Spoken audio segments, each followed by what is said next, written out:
All right, good evening, everyone.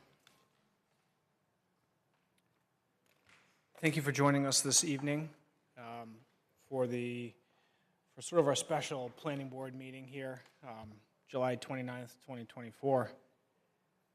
With us this evening, we have myself, Matt Provenzel, the planning board chairman, and to my left, Joyce Leary-Clark, our vice chair, and to her left, Jeff Brochu, and then to my right, Carrie Lynn Lane, Jim Moyer, and Matt DiCiani. Along with us, our planning staff members, Lisa Harmon, and our city planner, Emily Cole-Prescott, and our city council liaison, Phil Hatch from Ward 5. We will begin this evening with the approval of our minutes from the July 16th site walk and the July 16th planning board meeting.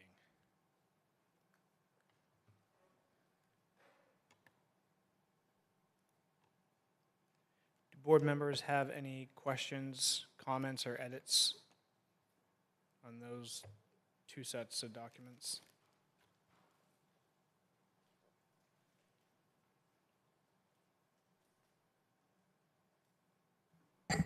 Mr. Chair, I move to approve the notes from the July 16th site walk as presented. Second. Thank you for the motion, Joyce and Jim, the second. Any additional discussion? Those in favor of accepting the July 16th draft site walk notes as presented, Matt? Yes. Jim? Yes. Carrie Lynn? Yes. Joyce? Yes. Jeff? Yes. I vote yes as well. Motion passes 6-0. And Mr. Chair, I move to approve the draft meeting minutes for the July 16th, 2024 planning board meeting. Second. Thank you for the motion, Joyce, and the second, Jim. Any additional comments? Those in favor of accepting the July 16th, 2024 planning board meeting minutes as presented, Matt? Yes. Jim? Yes. Carrie Lynn? Yes. Joyce? Yes. Jeff? Yes. I vote yes as well. Motion passes 6-0. Our next item on our agenda this evening is our public comment period. This is an opportunity for any members of the public to come to the podium and speak to the board and present any questions, comments, or concerns regarding city planning.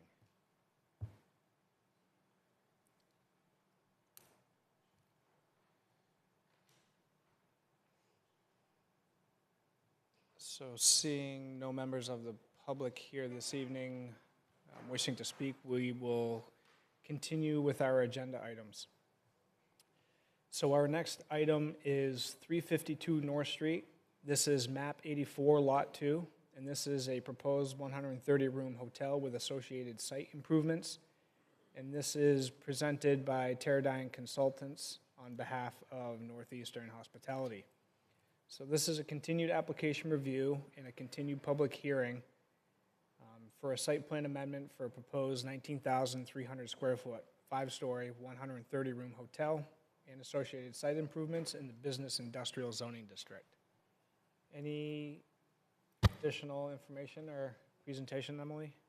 Yes, thank you, Mr. Chair. So we were working with the applicant and we actually received responses and some additional items Friday. So we've provided them to you in the after the fact meeting packet because they came in after our Thursday at 5 p.m. deadline according to our planning board SOP. Just want to go over those briefly with you. We had a city engineer review memo that was issued to the applicant. It has red lettering on it. That red is the applicant's responses to the city engineer's comments, along with some additional plan sheets that were submitted, showing some updates to that plan set. The other items we have here are Joe's subsequent review memo, so our city engineer's subsequent review memo to the applicant's July 25th responses. So that memo, the second memo from Joe is dated July 26, and addresses that responses adequately address the previous comments and recommends a list of several conditions if the board so chooses to adopt those this evening or at a subsequent evening. Additionally, we were waiting on a response from Diane Morabito regarding the latest traffic peer review or traffic review information response, which has been provided to you over email as well. And that is in the meeting packet for your reference. And really, there was a condition that I had, we can talk about later in the evening when the board feels that it's appropriate, but I think her memo clearly outlines that her comments have been addressed. There's storage length capacity that she recommends the applicant coordinate now with the turnpike, so I'm sure we'll get more into that this evening. And then the last thing that we have is the traffic impact review memo response to one of Diane's earlier comments that is also copied and included in the meeting packet from that July 20, it's in the July 25th materials, so it should be toward the top. So I know this is a lot of information. We as staff reached out several times throughout the week ahead of time and tried our best, but this is where we're at this evening. So I appreciate your review. Thank you. Thank you, Emily. And with us this evening, we have the applicants as well and the representative.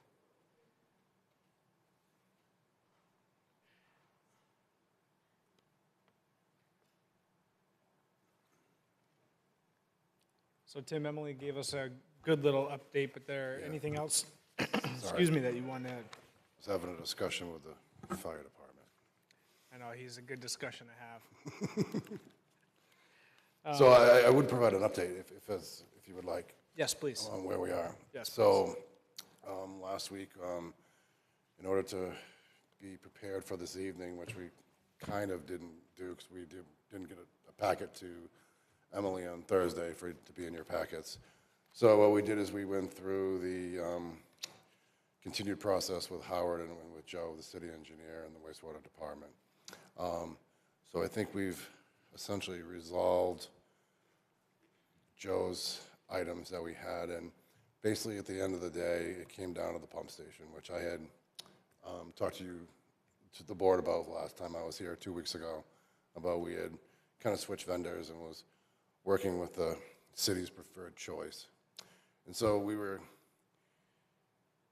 didn't have a design because they were giving us certain information that they could, but they don't have a contract yet with the general contractor for the project. So we were trying to get a design together that could be acceptable. And in the conditions of approvals, there will be a pump station package submitted to the WRD for final approval and all submittals of the equipment. Fortunately, dealing with, now that we have on board with the city's preferred vendor, this should go pretty smoothly because everyone knows what the city will accept for control panels, pumps, valving, so that should be a pretty smooth process. And particularly like the items like the SCADA, that will be going inside the control panel and things like that. So it should be a pretty smooth process there. So we ironed that out last Friday and finally got approval on that with Joe and with Howard. And then we get the final discussion on the traffic. And again, it comes down to that left-hand turn lane on 112. And essentially, the left turn lane as is okay for the hotel, but there's more of a queue for any potential phase 2 for this site. And so the traffic engineers will be working with the Turnpike Authority to try and have that left turn lane extended to what would be required if there was another portion of this project that went forward. And I'm not a traffic engineer, but I've looked at the MTA design. I think it's really just a matter of pavement striping, but I could be wrong. But I think that's kind of what the situation is. So we'll be working on that. So when construction comes around on 112, I'm not sure what the schedule is. I think it might have slipped, right? the schedule once y'all slipped at all? I'm not sure. I thought it was this summer, but I don't think anything started yet. Yeah, I'm not sure. There is some work happening out there, but I don't know if that's specific to Right. this area. So fortunately, the timeline is perfect, so they can work that out and that design can get reconfigured to accept any potential development for this project. So at this time, we're reviewing all the conditions of approval and findings of fact. Everything looks great, looks acceptable. Like I said, we will be working with that vendor also for maintenance on the pump station until such time that the city would want to take ownership of that. And again, we'd have to be working out a lot of access easements, and I believe the pump station requires to have its own lot. So that's things that we have to work out legally. So it gives us time to do that with the WRD department. So that's all good. And other than that, if there's any questions, I would just like to let the board know that we really appreciate all the effort that the city staff and planning, economic development, fire department, all the other departments that have put into this project. It's kind of been a unique project, and a lot of different situations that have come up that the city and Emily and the planning have really done a great job of assisting the applicant and the engineer with the best steps to move forward for this project. So we did want to let you guys know that we really appreciate all the assistance that we've got from staff. Good, thank you. And with that, any questions? Be happy to answer any if I can. All right, great, thank you. Board members, any questions right away? Jim? And I don't want to jump ahead, but I noticed the city engineer in his July 26, 2024 memo suggested 7 additional conditions of approval. And I was just quickly trying to look through the other 21 that are in our packet. Most of the 7 conditions pertain to things during construction, inspections for the stormwater, submittals for the pump station being approved by WRD, pretty standard construction. It's the standard notes, essentially, that Joe would attach to a project of this size. So if we added those 7 to the 21 that's already part of the conditions of approval, would that be a problem for the applicant? No, it wouldn't. I haven't really quite read all the conditions. I assume they're actually in there already. But Well, probably because there could be some that are, but I'm just trying to quickly read through, and it looked like the 7 were, at least some of them, if not all of them, seemed different, so. let's, can Emily chime in? Mr. Chair, did you want me to address the? Sure, if you don't mind. So I certainly recommend the board open the hearing and everything, go through the steps for review. But when we do get there, I have a few things. So for instance, the 6th bullet on Joe's review memo, number 6 on that would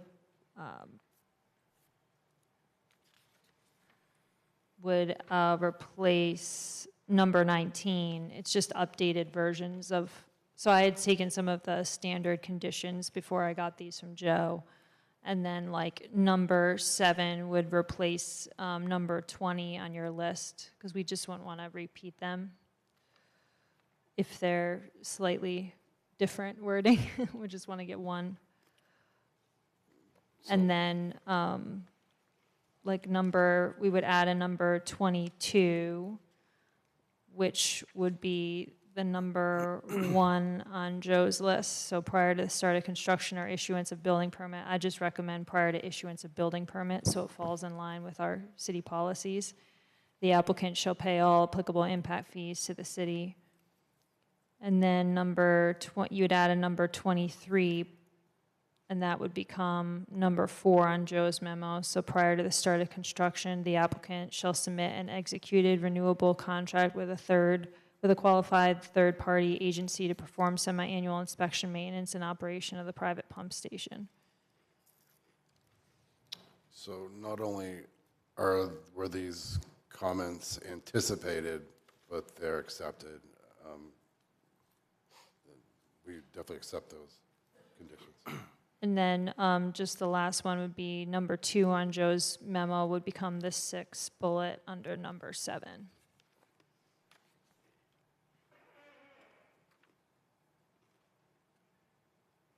I don't understand. So the, So we would add a bullet to the number 7 on page 5, yeah. I see. And we would just say prior to this, that bullet would read, prior to the start of construction, the applicant shall comply with, that's Saco Fire Department requirements for ensuring long-term inspection and maintenance for the on-site private hydrants. So if I may, Mr. Chair, so Emily, Joe's 7 points here in his July 26 memo, the first one would become number 22. Yes, The fourth one would become number 23. yes. The second one would be the last bullet to number 7. And number 6 on his list we'd substitute 6 for 19 and substitute 7 for 20. Yes. Do we do anything with numbers 3 or 5?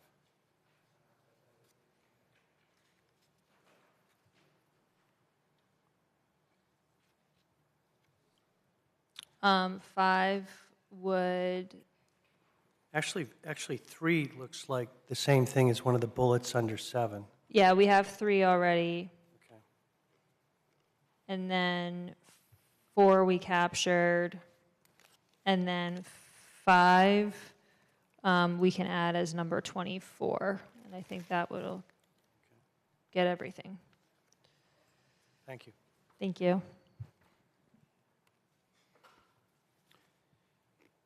Any other questions or comments for the applicant or Emily? Sure, Jeff. Yes, Mr. Chair, thank you. Kind of in a little bit of a confused state with this pump station. I thought in the early stages of this, I was understanding that the pump station was going to be, relocated, modified, but because of flow volumes, that the city of Saco wanted to take ownership. Now I'm hearing a lot of these memos of it being very clearly classified as a private pump station. Now, is this just going to be a very short interim, so it's built as a private pump station to city specifications with the intent of it being taken over in the relatively near future? Am I correct from both Yes. Emily and the applicant? Yes. So essentially, Howard provided direction that Emily and I were at a meeting with Howard, that to allow the city hasn't accepted a pump station in like 10 years. So there was some vagueness on how to go about that. And this project being not a commercial subdivision, and there's things to work out, and it's discharged to MTA property. So there's items that need to be worked out legally.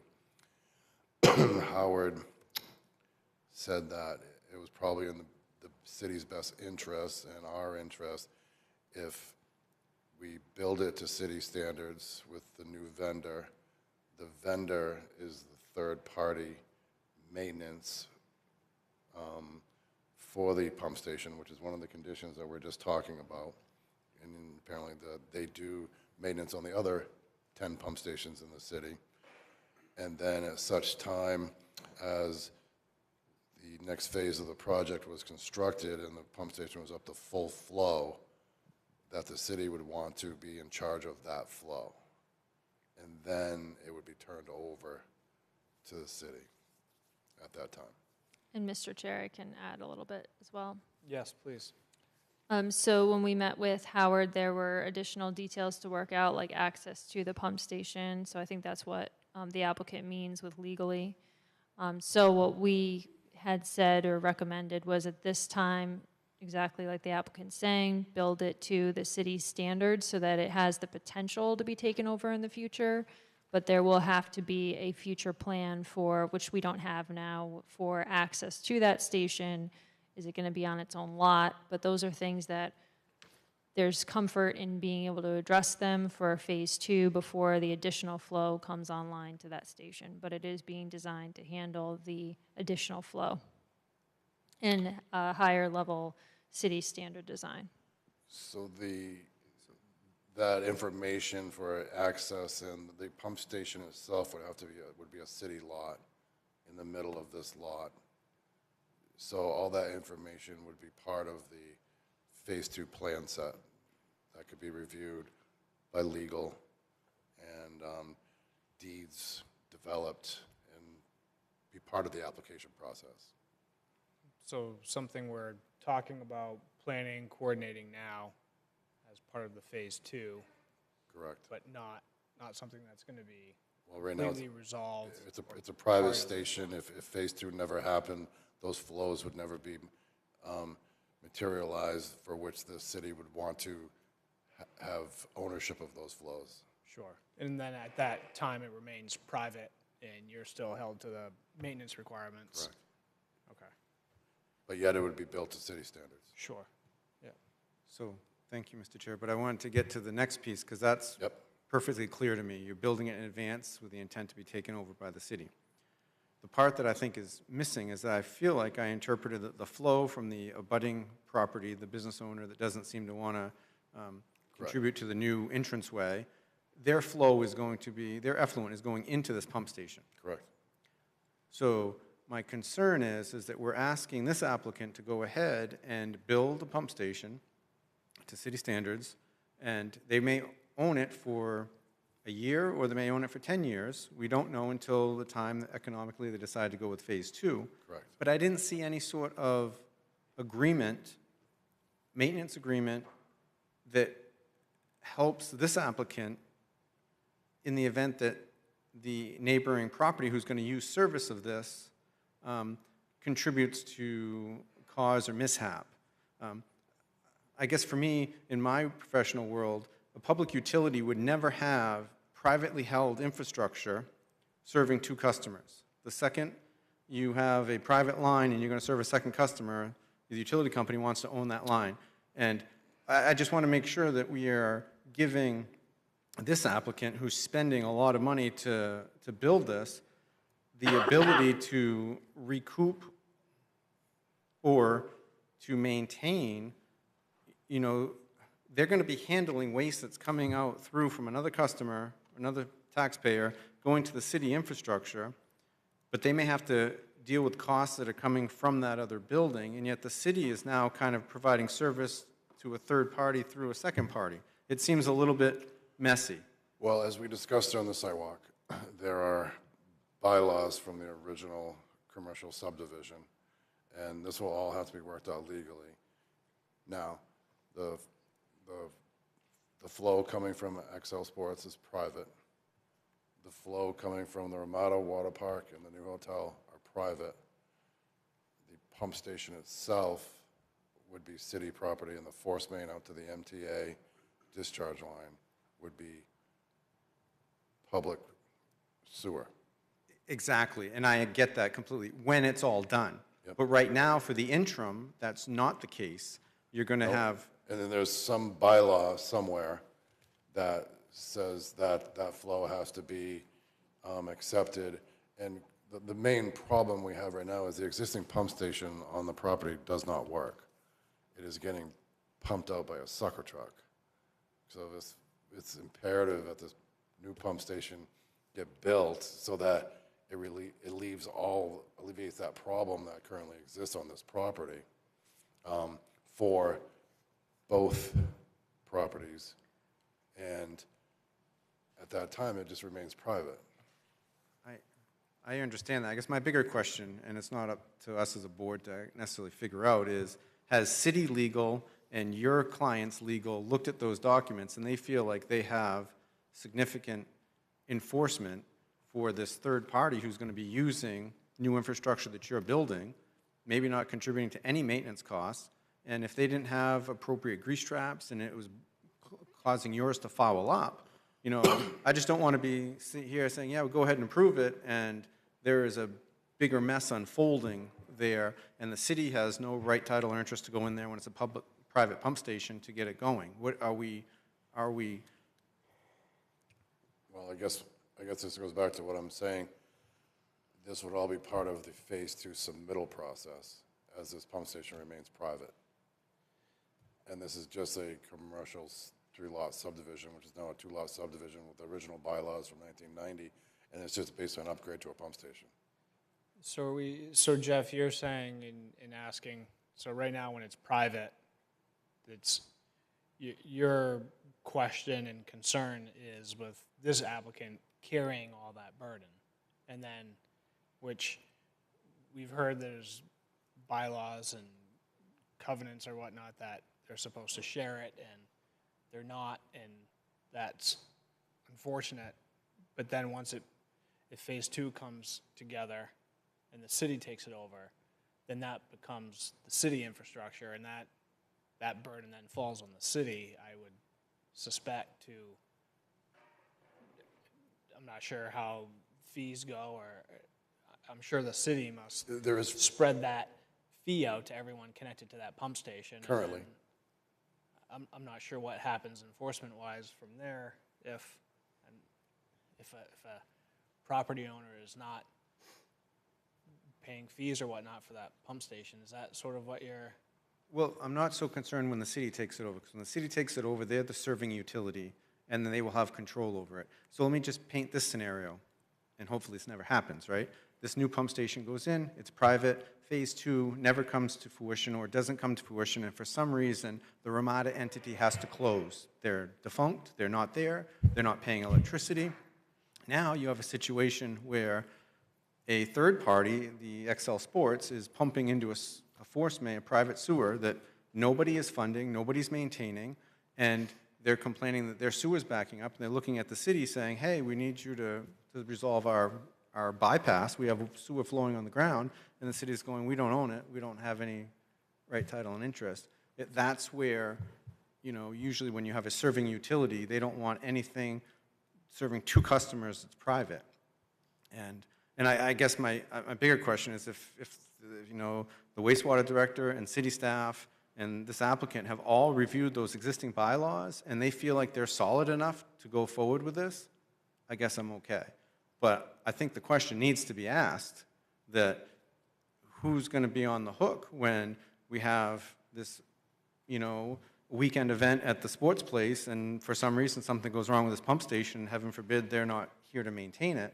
What do we do with this sewer mess that's going to basically bypass or spill out because the pump station's not functioning? Well, let me pose this to you. If there's any commercial property in the city and their sewer discharge is not functioning in accordance with the ordinance requirements, wouldn't there be a mechanism in place to enforce that company to bring their stuff into compliance? Well, I guess my thought would be is if it's like a chain, right? So you have the Ramada and you have the XL Sports, they're going to this pump station, and there's that third leg that needs to get to the city infrastructure. And if nobody's maintaining that because the city can't, because they don't own it, where does that leave? That's what I'm the saying. taxpayer? Let's say if the Ramada turns into field and the XL Sports is still going, it has its own individual pump station, and that pump station shuts down, right? And their pump station shuts down. That means they can't operate because they're having sewer backup in their building. There has to be a mechanism in place that enforces them to maintain their infrastructure, which would include their pump station, the pump station that discharges in the force main out to MTA property. Is that not true? Well, I think you'd be correct, but my thing is that we don't typically have shared force mains. They would have all their infrastructure and their own force main making it to a city sewer. That would be one entity, and the Ramada would be a separate entity. I don't know, maybe I'm just going down the wrong path. At a minimum right now, we have a pump station that, we have a XL Sports pump station that works.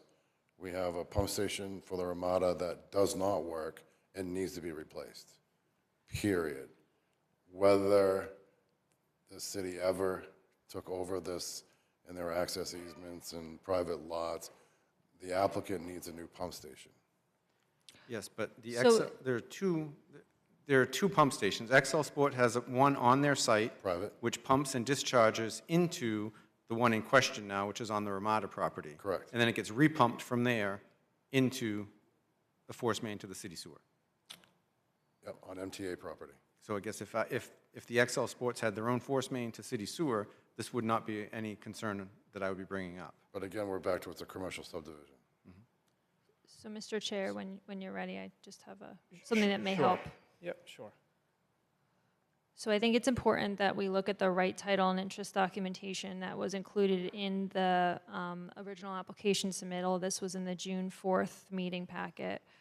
It's on page 210. It goes over the quitclaim deed with covenant, so there are certain restrictions specific to this lot, but this comes from the fact that both lots on that subdivision, the XL Sports Center that is, and the Ramada Inn, have shared responsibility for the pump station that exists today that is failing.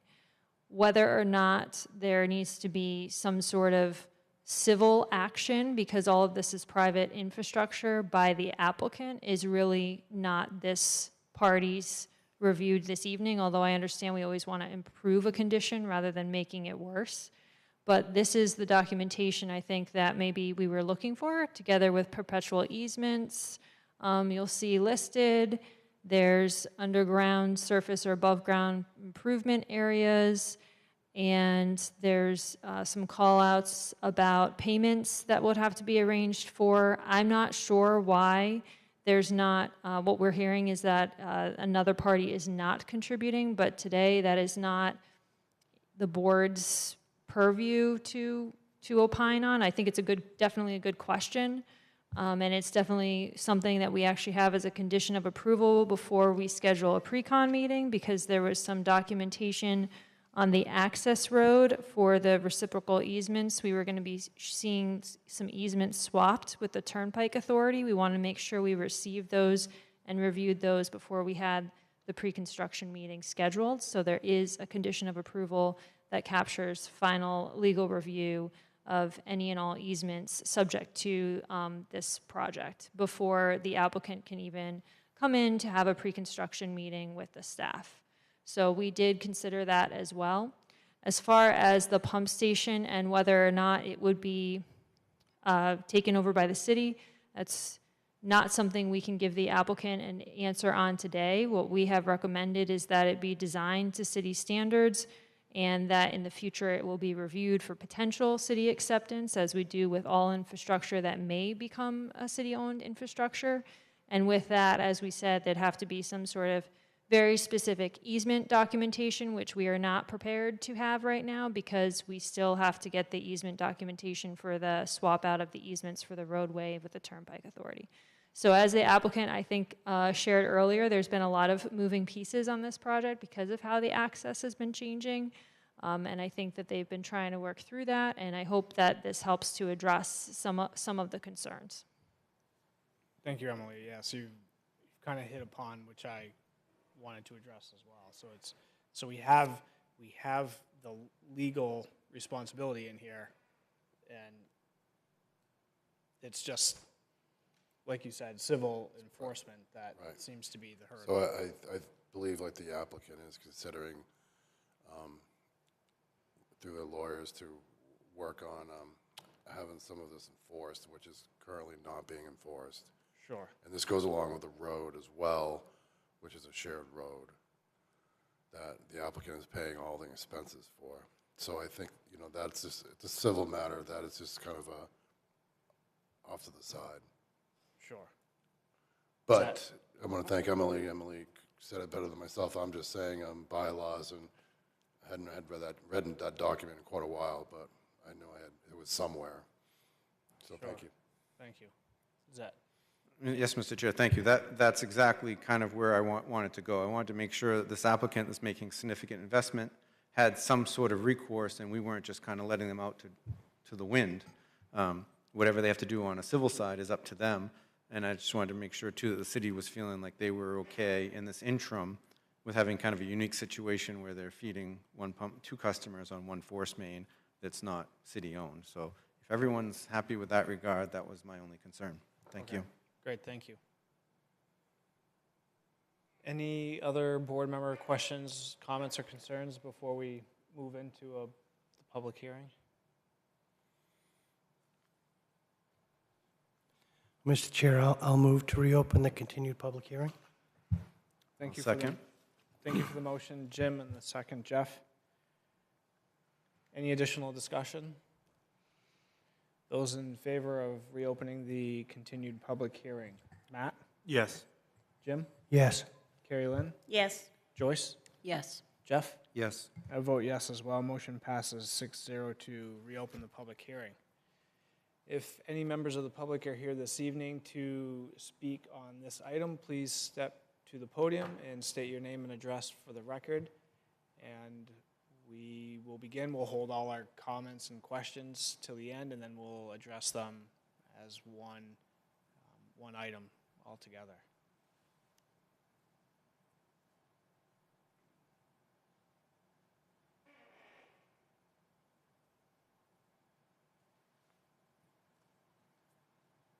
Mr. Chair, not seeing anyone coming forward, I move to close the public hearing. Thank you for the motion, Joyce. Second. Second by Jim. Any additional discussion on the motion? Those in favor of closing the public hearing? Matt? Yes. Jim? Yes. Carrie Lynn? Yes. Joyce? Yes. Jeff? Yes. I vote yes as well. Motion passes 6-0.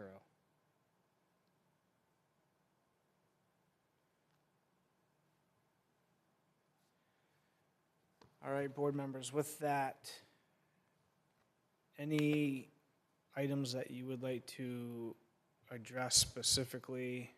Any additional concerns, comments?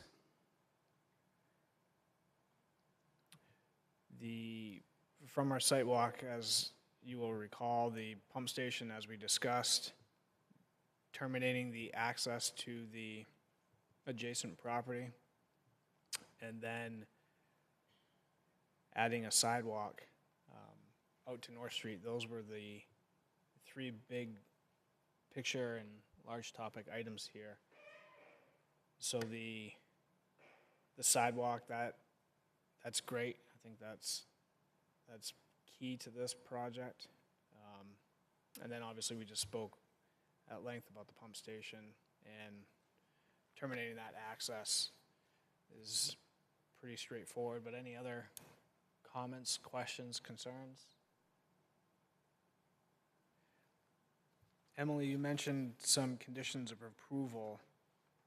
Were you thinking in addition to the list here that we previously discussed from Joe? Did you have No. a few other items? No, I appreciate Jim's vetting that out. I think he's got it.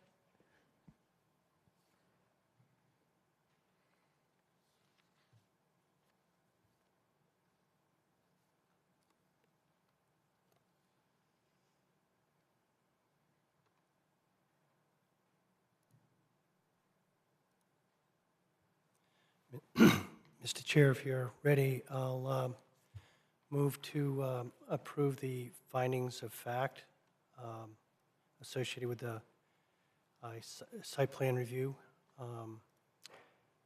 amendment and the site location of development law delegated authority amendment as set forth in our packet dated July 29th, 2024.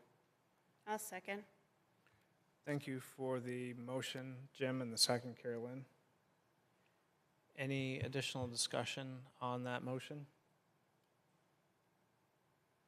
So the motion before us is to adopt the draft findings of fact as presented this evening. Those in favor, Matt? Yes. Jim? Yes. Carrie Lynn? Yes. Joyce? Yes. Jeff? Yes. I'll vote yes as well. Motion passes 6-0.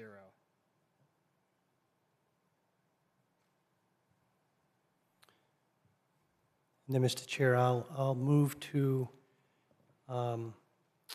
have us accept the conditions of approval, site plan review and site location development Act authority dated July 29th, 2024 with the following, as set forth in our packet with the following changes.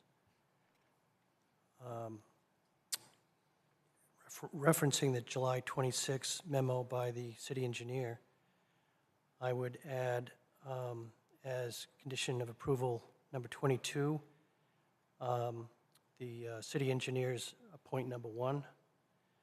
I would add condition number 23 for point number 4 by the city engineer. I would add condition of approval number 24, which the city engineer had indicated as point 5. I would change, or I would add an additional bullet point to number 7 on our packet, the conditions of approval, and add as that last bullet the number 2 condition that the city engineer noted in his July 26 memo. And then finally, I would substitute the engineer's point number 6 for number 19, and I would substitute his point 7 for what formerly had been number 20 on our memo. Thank you for the motion, Jim. A second. Thank you for the second, Joyce. Any additional discussion on the motion? Jeff? Mr. Chair, I would have another condition, but can we take it up after this motion before we vote on the final packet? I don't want to get confusing. There's a lot of material here. Are you thinking a condition of approval? An or- additional condition of approval I'd like to make a motion on. Can we close out this one and still add a next, like a 25? Sure. Okay, thank you. Any additional discussion? Those in favor of the motion to approve, or to accept the conditions of approval as drafted and amended this evening? Those in favor, Matt? Yes. Jim? Yes. Carrie Lynn? Yes. Joyce? Yes. Jeff? Yes. I'll vote yes as well. Motion passes 6-0.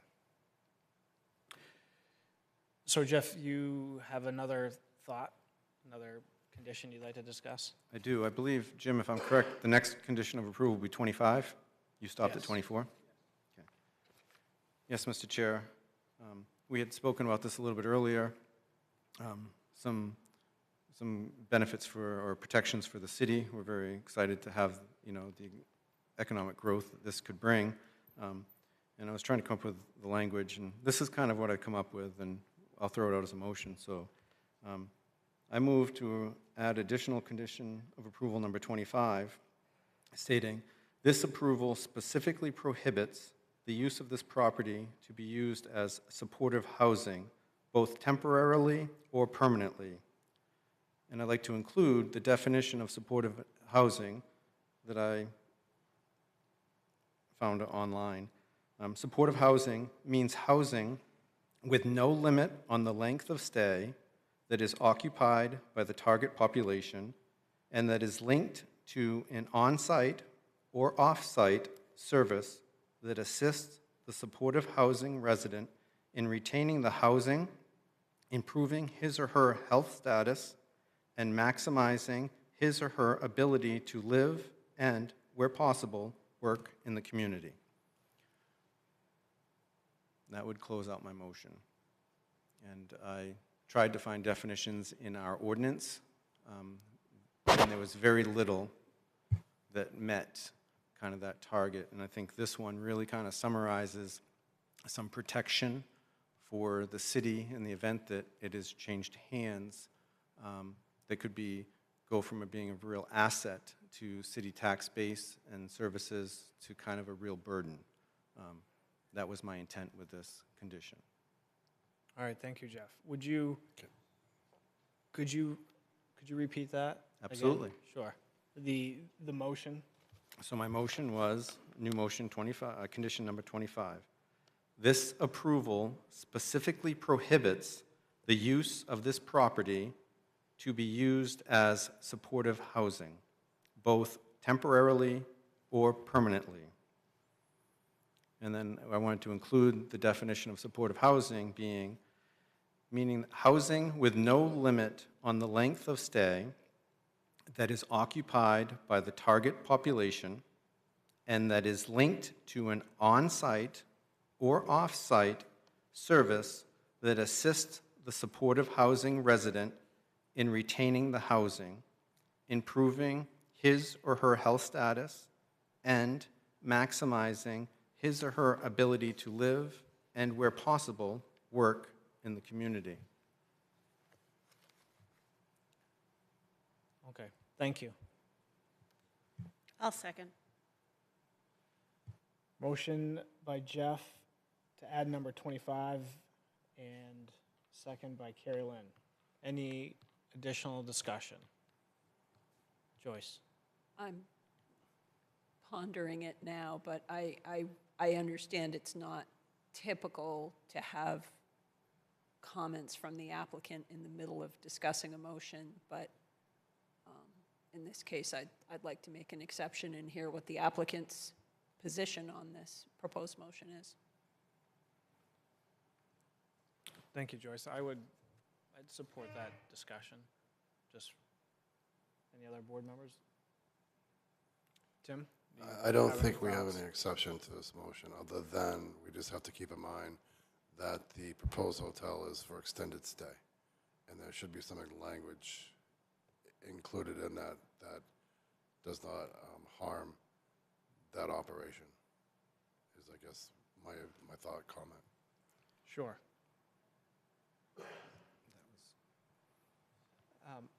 Emily, could you're going to do it way faster than I can, I know. In the original document, I recall reading through at some point, and I'm not sure if it was the conditions of approval from when the subdivision was initially created or it was in the deed, but wasn't there a list of specific uses for this site? Is that, I guess, first question is, can you find that quickly? And then two, to confirm whether that list is still applicable. I think it is, because it was in our packet. And then, I guess, three, to just look at it briefly and see what's in there. Sure, Mr. Chair, I'll take a quick look.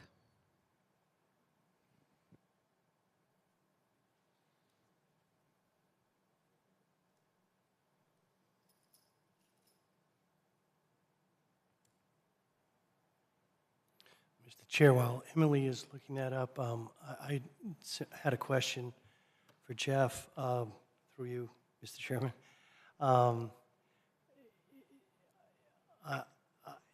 I think this amendment would be, this condition of approval, this new one would be intended to prevent,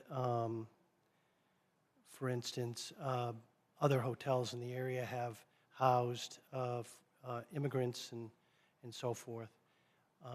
Is the intent to prevent that from happening on this site?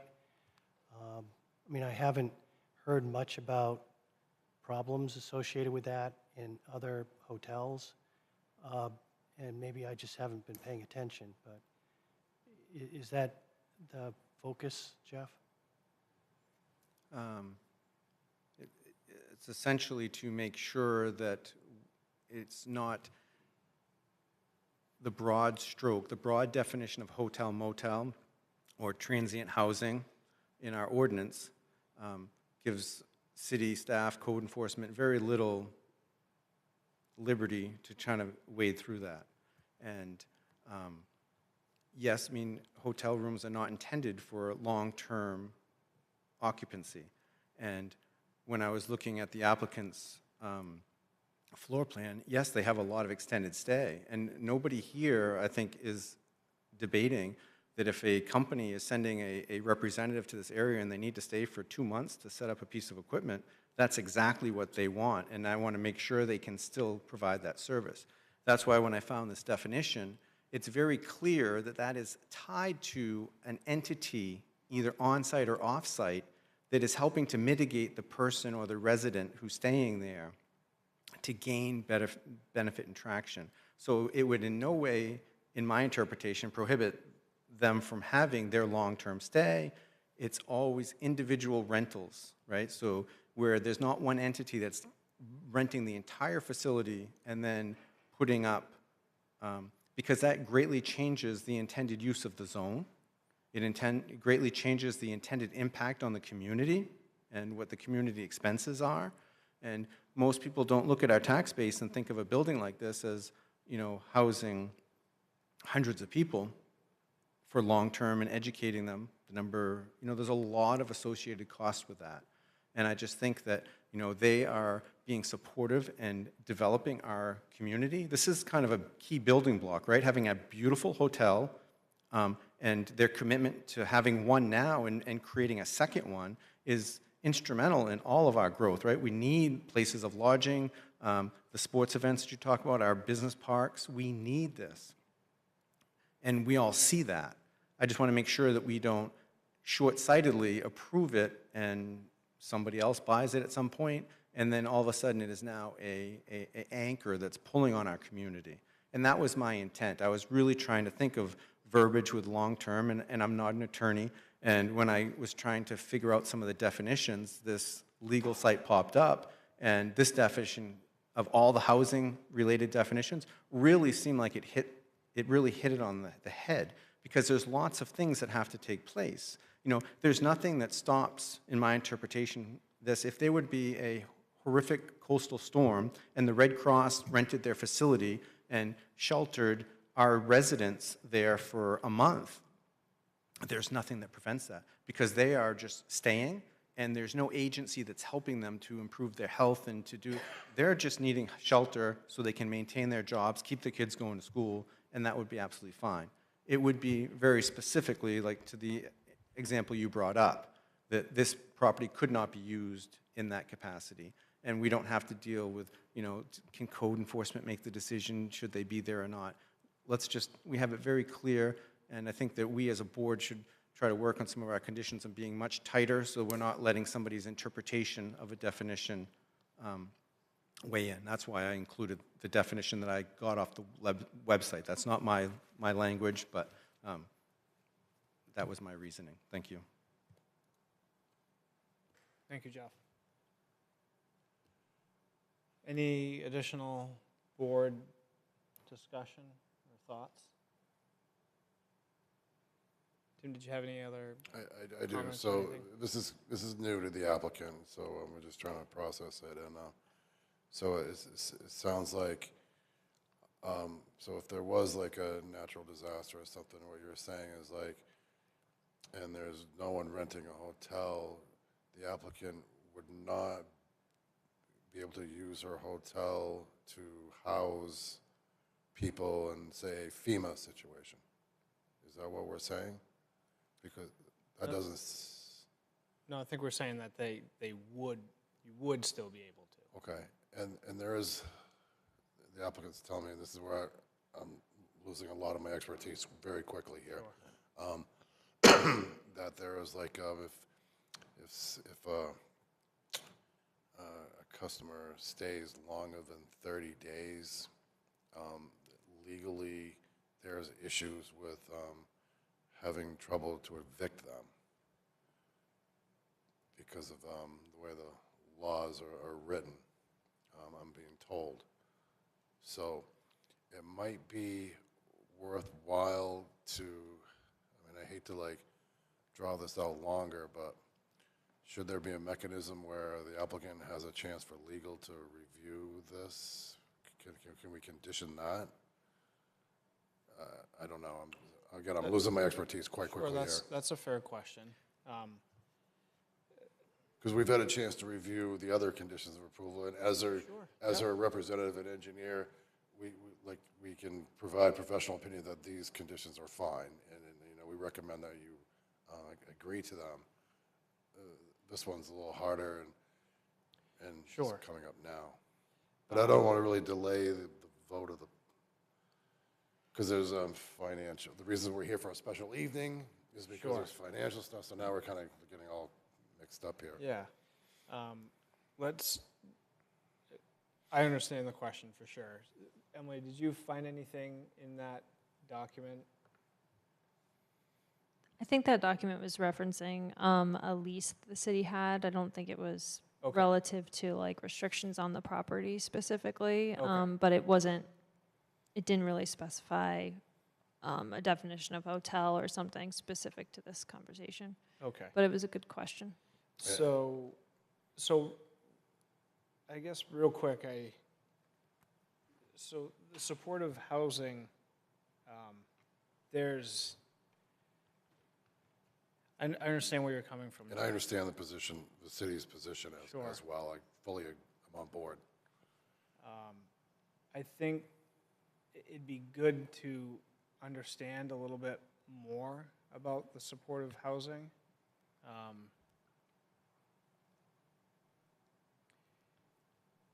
It's just the applicant's legal should have an opportunity to review that. Yeah, I do guess.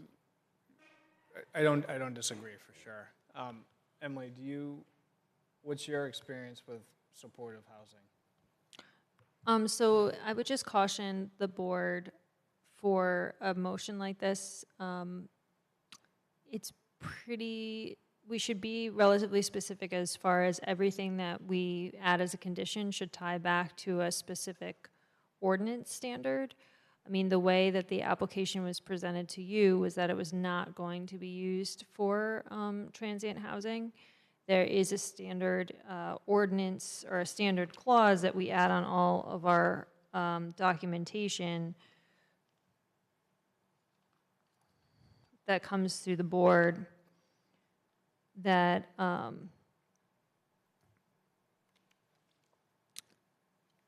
indicates that the applicant shall adhere to all outstanding comments. Approval of the development plan is conditioned upon compliance by the applicant with any and all oral commitments regarding the project which were specifically made by the applicant to the board in the course of its deliberations. I know this was something that came up earlier, so maybe, I don't know if the board is comfortable enough to hear from the applicant that the property will not be used for transient lodging, and then that becomes part of the planning board record on which you based your decision. And that is included in condition number 3 already. And we may need to actually revise condition number 3 because I see there's something in there that probably shouldn't be. But what I'm saying is that might be an option for the board to work through because that's how it was presented to you, is hotel motel use and not anything else. And if this was something that we wanted to look at as transient housing citywide in the definition of hotel motel versus housing and what's happening at the hotels, then I'd encourage us to do that as a separate item because it may require like some review of our ordinances that we currently have on the books. But Right. certainly if there's a standard that in the ordinances that we could point to, then I would encourage you to add the condition, but if there's not a specific standard in the ordinance, I would just be cautious of adding it because there's been case law that shows that we shouldn't just add conditions that don't point to an ordinance standard. Thank you. All right, thank you, Emily. Mr. Chairman, Yes. if I may, based on what Emily's saying, we would like to go on record, the applicant go on record that the intent of this project, for this application, is not to provide a use for transient housing in the hotel. Thank you. Real quick, Emily, before I lose that train of thought, the item number 3, as far as making an adjustment there, is that within that second sentence there? Yes, thank you, Mr. Chair. So we could potentially tackle that momentarily. So, Emily, of course, you answered my question without me asking, and that was, I see where Jeff is going. I support that direction. But my question was going to be and is, and I think you've answered that, is how we don't really have anything in our ordinance that talks about supportive housing. And I'm apprehensive, I'm worried, or not worried, I just want to make sure that we capture all of it together as one cohesive element. In, I guess that sort of, I guess I'd like to know more about the specific supportive housing definition, requirements, programs, zoning, sort of the whole encompassing component. So that's my question, is how does it work holistically with the city? So that's my thought right this moment. Jeff? I agree, and, well, I mean, I agree in the sense that, you know, I brought it up at a previous meeting and said, hey, we're going to, and I was hoping that that would kind of make its way into our draft finding of facts. That way legal would have reviewed it and stuff. So when I pulled this up on Friday, and I'm like, oh, there's nothing for my reference of some conditional use. And I truly understand that they, you know, their business model, I mean, it makes sense. It's what we really want. And when I went through our zoning ordinance, the definition of hotel and motel was pretty weak. And then our definition had the use of transient housing, but there was no transient housing definition in our definitions. So then when I Googled it, transient housing isn't really what I thought it was. It's pretty much just payment for the use of a room and a place to stay. So, and that's my fear, right, is that here we are saying their oral comments are they no transient housing, and that's going to be part of a record on these meeting minutes, and in 5 years or 10 years, code office isn't going to dig in here and find this, right, as an oral presentation. And I mean, at the best, there's going to be 20 of us in this room that know that this clause is there, but we're going to really spell out what the use of you know, supportive housing is. And I thought that it was very key, and I think it's great. They should have legal review it, right? We should have our legal review it. I don't want to delay the process, but I do feel very strongly that, you know, the wording needs to be right, and it needs to be included. We need something to protect the city. You know, we're doing, I mean, this applicant's been great. They've done everything that we've asked, the sidewalk, the movement, and that's why my comment about the pump station was to help protect them a little bit, you know, from a neighbor that's going to benefit from their investment. And it seems like it would all be agreeable, but we do obviously respectfully need time to review it. And I was just hoping that we can all see that this is a very clearly defined use. And that's why I think if we do any sort of condition of approval with a new term, it needs to be, the definition needs to be included in that condition of approval. So that's what we're agreeing to. There's no open interpretation for codes and then legal later. That's kind of where I stand. I feel like some things didn't happen to protect, you know, the planning board 15 years ago that allowed the hotel and the industrial park and its use now. And we should be trying to be more aware and more supportive and very clear and concise of what our intent is, and that's what I'm hoping to do with this condition of approval. Thank you. Thank you, Jeff. Excuse me, through the chair. I was having a hard time with the word transient because there's two definitions between transient and transitional. And transient is actually for a short-term rental. It's the transitional, so I think we want to make sure that we're getting the right verbiage for what we're trying to do. It's actually for less than 30 days. Correct, and that's why when I tried to use those words in a motion, none of it made sense. But with this legal insider, this supportive housing, it has the extra component that there's an organization, an entity that's helping, that's behind the scenes. It leaves, in my opinion, everything that they need to do in normal business, they run their normal business. It just prevents a organization from renting all of their rooms and then trying to do some community help for everyone that they place in those rooms. That's all. It doesn't stop Microsoft from renting all of their rooms and having a weekend conference and amusement parks and beach days. It doesn't stop any of it. They can still rent their entire facility. It's just when there's that outside entity that is helping them with very specific health status or ability to live and possibly work were permitted. It seems like that was very well crafted for the intent. And I think it'd be great to have legal look it over, but it would delay the approval in my vote. Thank you. Mr. Chair, I could, oh, I was, sorry, Emily. Is that okay? I was just going to say, I understand where Jeff's coming from, but the concern that I have is that, you know, as members of the planning board, we're supposed to be enforcing the ordinances that currently exist, and I think the problem that you're trying to address, Jeff, is something that the city council really needs to work on.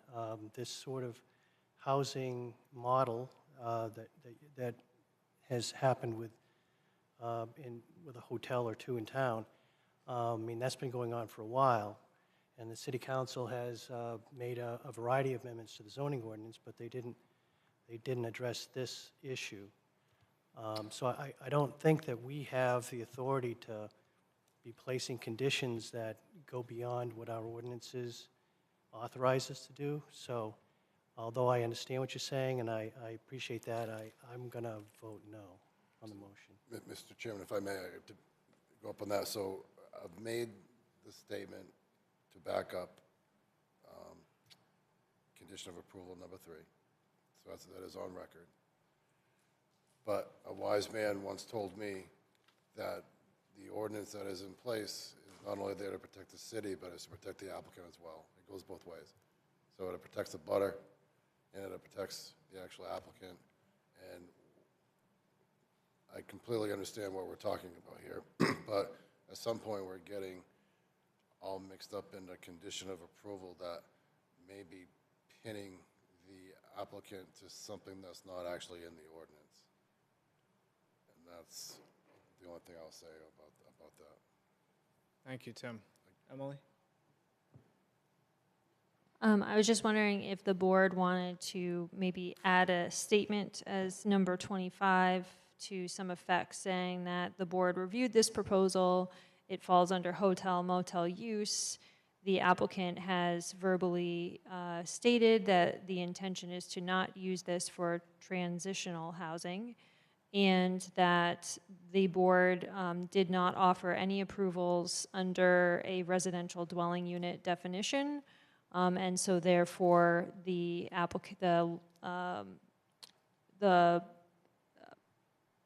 people who will be lodging at this use are not intended to be permanent residents and are intended to be only for hotel motel use.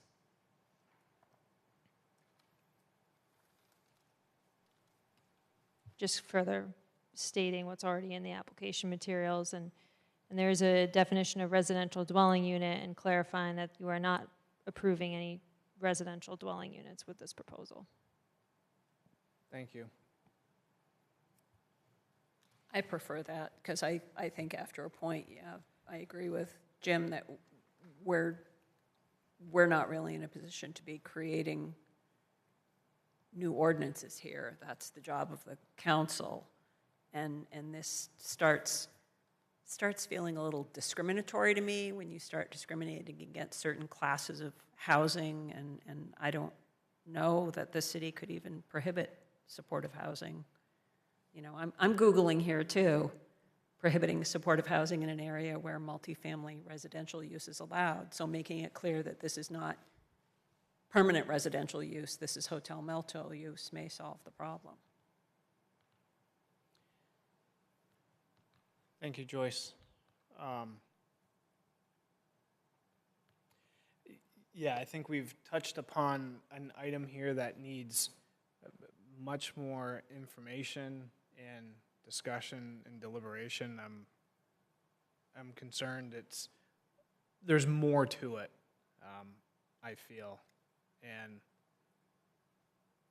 while I'm not researching here behind the desk, but I suspect it needs more discussion than we can perhaps offer today. So Emily had a recommendation of a number 25. We also need to somehow address, and we can come back to it, a little bit of verbiage in here that we've just recently caught for condition of approval number 3.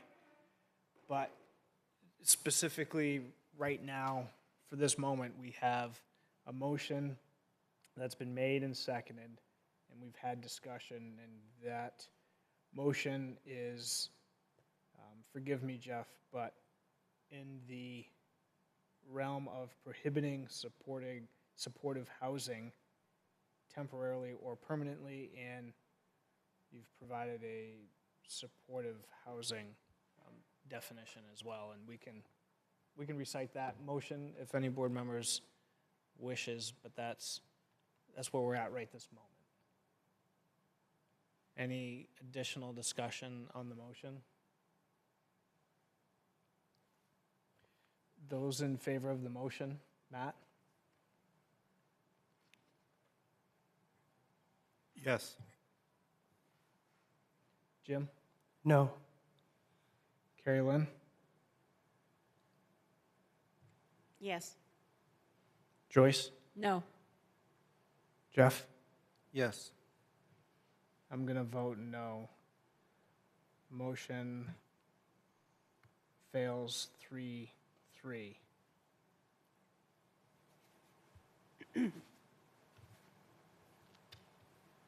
So, continuing on, Emily, is there,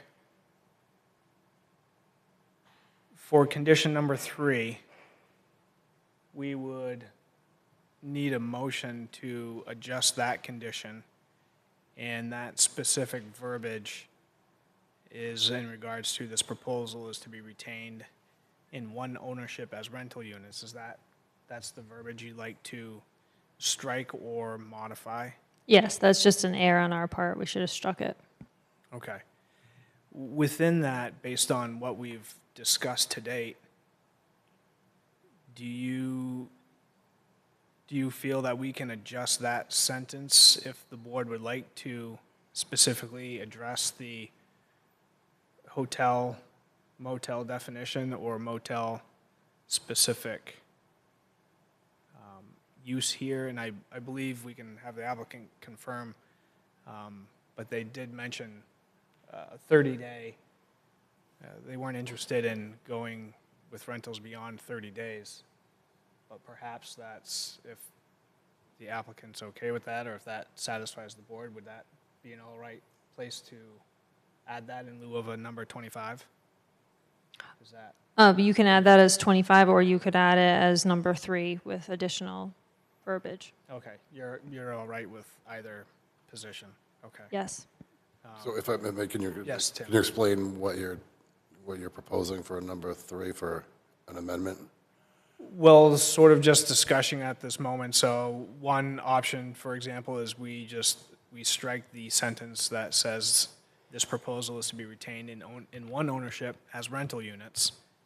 And then we include a condition number 25 that discusses in some fashion the hotel use of this project and a 30-day per rental. It seemed that there's maybe concern about that. I'm just not quite sure that's how what it works, they're- because since it's an extended stay portion of hotel, I'm just not sure how that works. That's why I wanted to address it, because I didn't recall any specific time restraints on the extended stays as part of the proposal, but you just happened to mention the 30 days now, so I wanted to make sure that we either did or did not create any additional or unforeseen hardships as part of the project with that. So that's sort of why. Yeah, I think I mentioned the 30-day, the applicant had mentioned this, sort of was It's hard to evict someone, they've been there 30 days. There's legal repercussions, and again, I don't know a lot about this. But that's also, if there's a rental and it's extended day and there's a contract and someone's I agree. paying, No, I agree. that, okay, so that's, seems like a non-issue at this point, so, okay. Any questions? Mr. Chair? Thoughts? Yes, Joyce? I guess I'm just wondering if we can just change that sentence to say this proposal is to be retained in one ownership as a hotel. Because there's a definition of hotel in the ordinance. That seems appropriate for myself. Emily, does that satisfy? Do you see any issues with that? No. Jeff? I'd just like to read you our definition of a hotel and see if you feel like there's any mechanism to really enforce this. A hotel in our Saco ordinance is a building containing guest rooms kept, used, maintained, or held out to the public as a place where lodging alone or lodging and meals are provided to the general public. A hotel or motel may include general kitchen and dining room facilities open to the public. The hotel or motel may also contain accessory services and facilities such as newsstands and personal grooming facilities for the benefit of guests and only incidentally for the general public. But there's nothing in there about how long they can stay, how long that's being done. If they're paid for by one entity or multiple entities, to me, you know, given what I was thinking of, that's not a very strong backed or enforceable definition. And that's my fear. I wanted to use that language that was already in our ordinance, and every avenue that I looked at, our definitions, and me as a layperson, sounded pretty weak. So, Mr. Chair, looking at our definitions also, apparently there's a definition for homelessness, and it provides that the general assistance program can permit living in an emergency shelter, temporary housing, including but not limited to a hotel, motel, campground, and so forth. So there are instances in which our ordinances do encourage, for instance, through general assistance, hotels to be used for this sort of housing. So with that as the basis, I understand what you're saying, Jeff, but I think it would appear that our ordinances want exactly the opposite of what you're promoting. Now, maybe they shouldn't, but you know, that's again something for the council to, I think, work on. And if I may, I can offer one piece of information. So extended stay per the contracts, per the applicant. Extended stay contracts are for 28 days because something with this 30-day thing kicks in and then laws get all complicated. So I just offered that information. All right, thank you. So you could potentially renew a 28-day contract or hold multiple 28-day contracts, in theory. Correct, but it maintains that the operator of the hotel has legal binding to remove that person and maintain ownership of that room without the 30-day kicking in and laws that apply that I'm not all that familiar with. All right, thank you, Tim.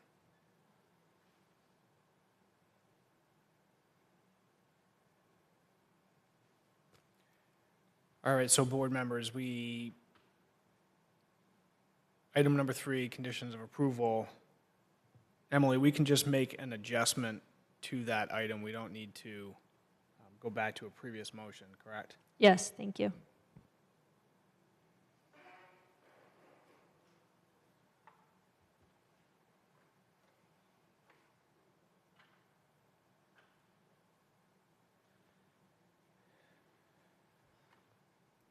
So with that, board members, any recommendations on how the board would like to address modifying number 3 to make it more correct and appropriate?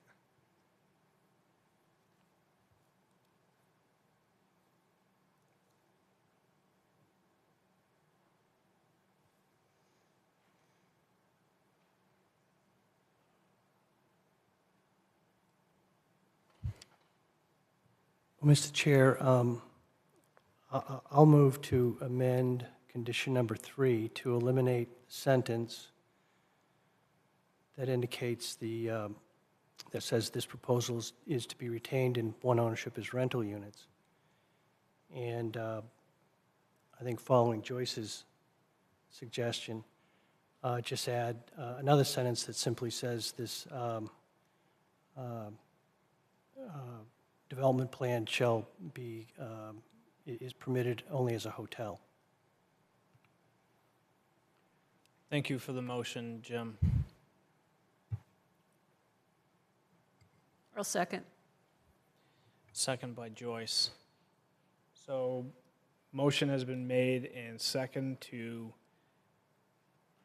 adjust condition of approval, item number 3, to eliminate the sentence, this proposal is to be retained in one ownership as a rental unit, and replace it with, this proposal shall be limited to a hotel use. Does that capture your motion, Jim? Yes, thanks. Any additional discussion by board members? Any questions for Emily? I think we still have a motion out there that that Jeff made and then I seconded. We haven't voted on that. We did.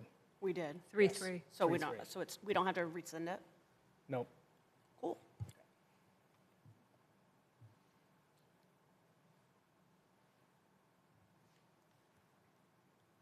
All right, seeing no discussion, those in favor of the motion, Matt, Yes. Jim, Yes. Carrie Lynn, Yes. Joyce, Yes. Jeff? No. I'll vote yes. Motion passes 5-1.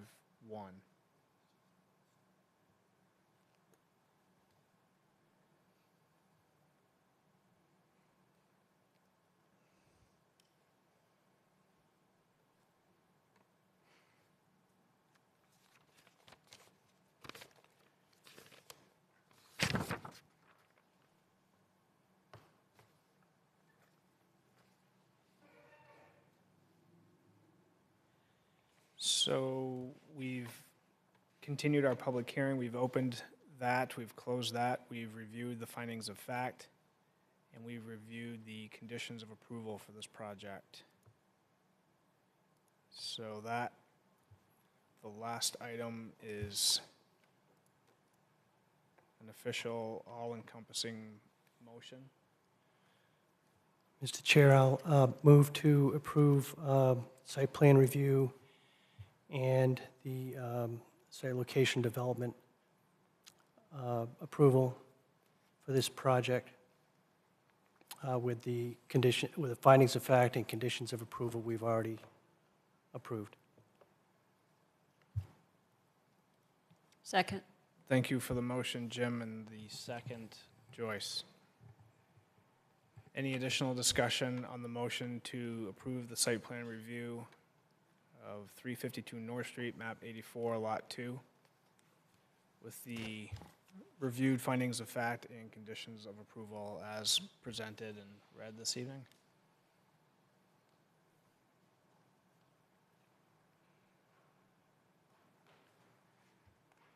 Those in favor, Matt, Yes. Jim, Yes. Carrie Lynn, Yes. Joyce, Yes. Jeff? No. I'll vote yes. Motion passes 5-1. Does that capture everything, Emily? Yes, thank you. All right, thank you.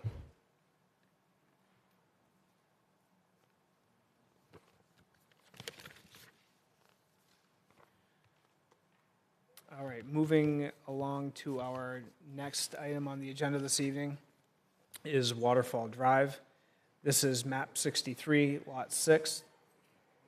And this is a 90-unit multifamily proposal presented by Sebago Technics. And this evening, we have an application of completeness review for a final subdivision for the construction of a newly created lot number 27 of 8 buildings containing 90 residential units in the Park North Contract Zone and Portland Road zoning district. Emily? Thank you, Mr. Chair. We have final subdivision review application here. We did send it out to departmental reviewers. We got some comments back. There's not a lot here to address that's left, as a lot of it was vetted through the preliminary review. There were some questions about sewer from the original review that were going to be coordinated and finalized with the applicant and with Public Works, and that has been done. The DEP and Army Corps review, I have a note here that they're pending by both those agencies. We know they've been submitted. And then we just were noting that eventually we will need DWG files, but we usually ask for those when we get much farther along. So if there are any questions, be happy to answer them. As far as where we are, though, is we're moving along, and a lot of the items that we had questions on have been addressed. Thank you. All right, thank you, Emily. And with us this evening, we have the applicant's representative. Thank you, Mr. Chair, members of the board. My name is Sean Frank. I'm a civil engineer with Sebago Technics. With me tonight is Elliot Chamberlain, the applicant from Park North. As Emily stated, basically this is for the division of land associated with the 90-unit complex. The board just approved from a site plan perspective last week. We have received the engineer's review comments. The as-bills are, the field work's all done. I'm just waiting for some drafting, and we'll get those into him so that we can check out the sewer, just make sure there's no issues there. The other item, I believe, was in terms of the DOT, again, the TMP, which I think we discussed with the board quite a bit regarding the 90 units. The counts have been performed at the intersection of Waterfall and Route 1. That analysis is pretty well complete, and a memo should be provided to city staff and required regarding the intersection up there. DEP is probably the outlier. We reached out to them again today in terms of their timing associated with the, which in this case is the wetland alterations permit. As you may recall, the city is performing the site location portion. And I haven't received a response, but certainly we'll stay on them and do understand that, final approval will be pending receipt of that permit. So with that, Mr. Chairman, again, I know this is a project the board's very familiar with, but certainly happy to answer any questions the board has. Thank you very much. Great, thank you. Board members, any questions for the applicant or Emily?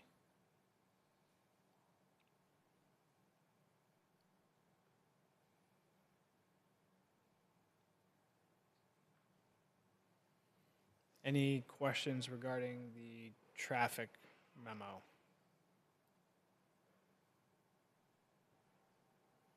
So my question is, so we don't have the study, but they were assuming that it did not meet the the warrant. Is that what I'm reading here?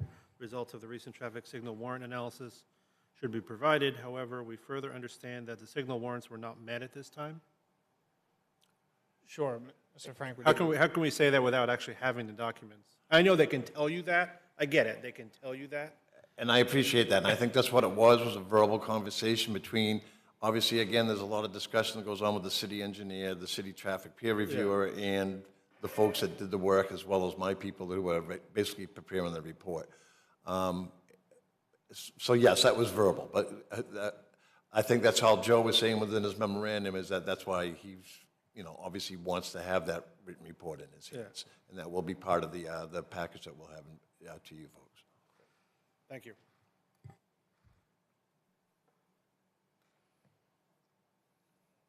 Any additional questions or comments from board members?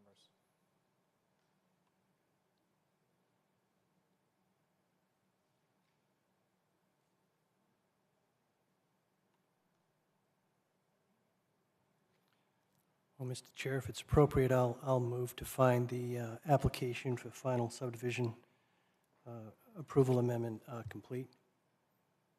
Thank you for the motion, Jim.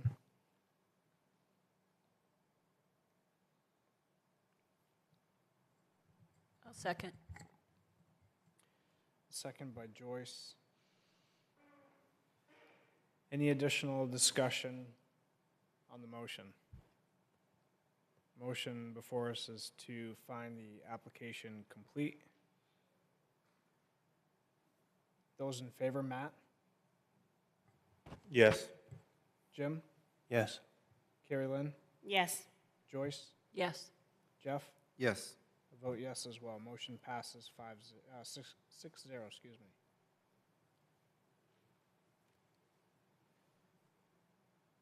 And Emily, no change to the scheduled public hearing anticipated for August 20th? Lisa? No, I don't think there's any change. Lisa just printed these out for us so we could follow along. Nope, we got it on there. Thank you. Okay, thank you. Mr. Chair, I'll move to schedule a public hearing for August 20th, 2024. Thank you for the motion, Jim. A second. Second by Jeff, thank you. Any additional discussion on scheduling a public hearing for August 20th? Those in favor, Matt? Yes. Jim? Yes. Carrie Lynn? Yes. Joyce? Yes. Jeff? Yes. I vote yes as well. Motion passes 6-0 to schedule a public hearing for August 20th. I believe that's everything. We thank you very much. We'll Thank see you, you on the sir. 20th of August.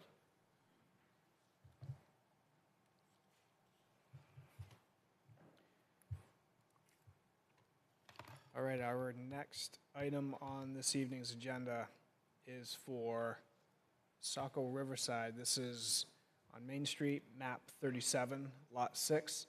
This is an amendment request in a continued application review for a site amendment for off-site sidewalk and on-site features, as outlined in our application materials. Emily, do you have anything to add on this item? Yes, thank you, Mr. Chair. Since the last meeting, I coordinated a little bit more with city staff. You see departmental reviews on here. They were, of course, aware of the proposal beforehand, but I just want to make sure we got comments from them, so you have that in front of you.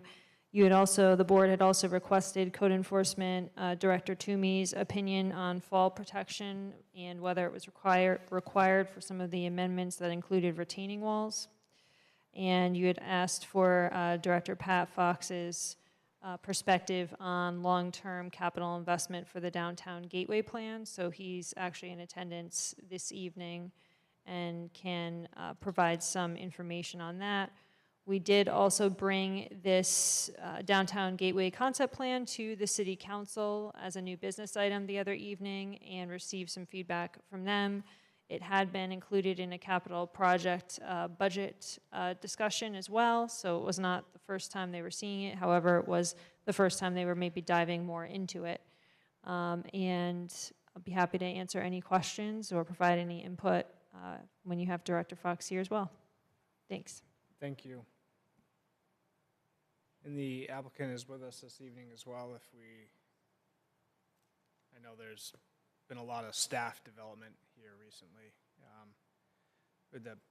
Anything to add from the applicant, or just before we get going into our? I'm not sure whether you've got photographic presentation of the garage and the mailroom that we asked for as part of the amendment. Do people have that? Let me confirm here. If not, I'll just.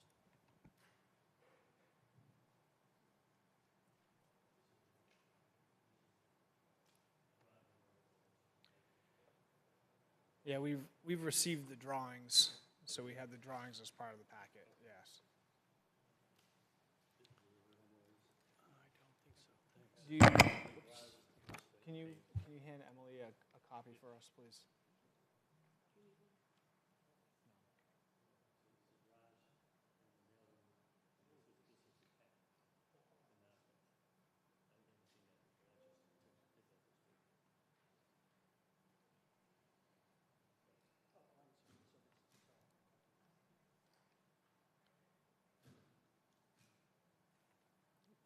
We just wanted to make sure that you had we actually have done these things before, and we're hoping to replicate them here.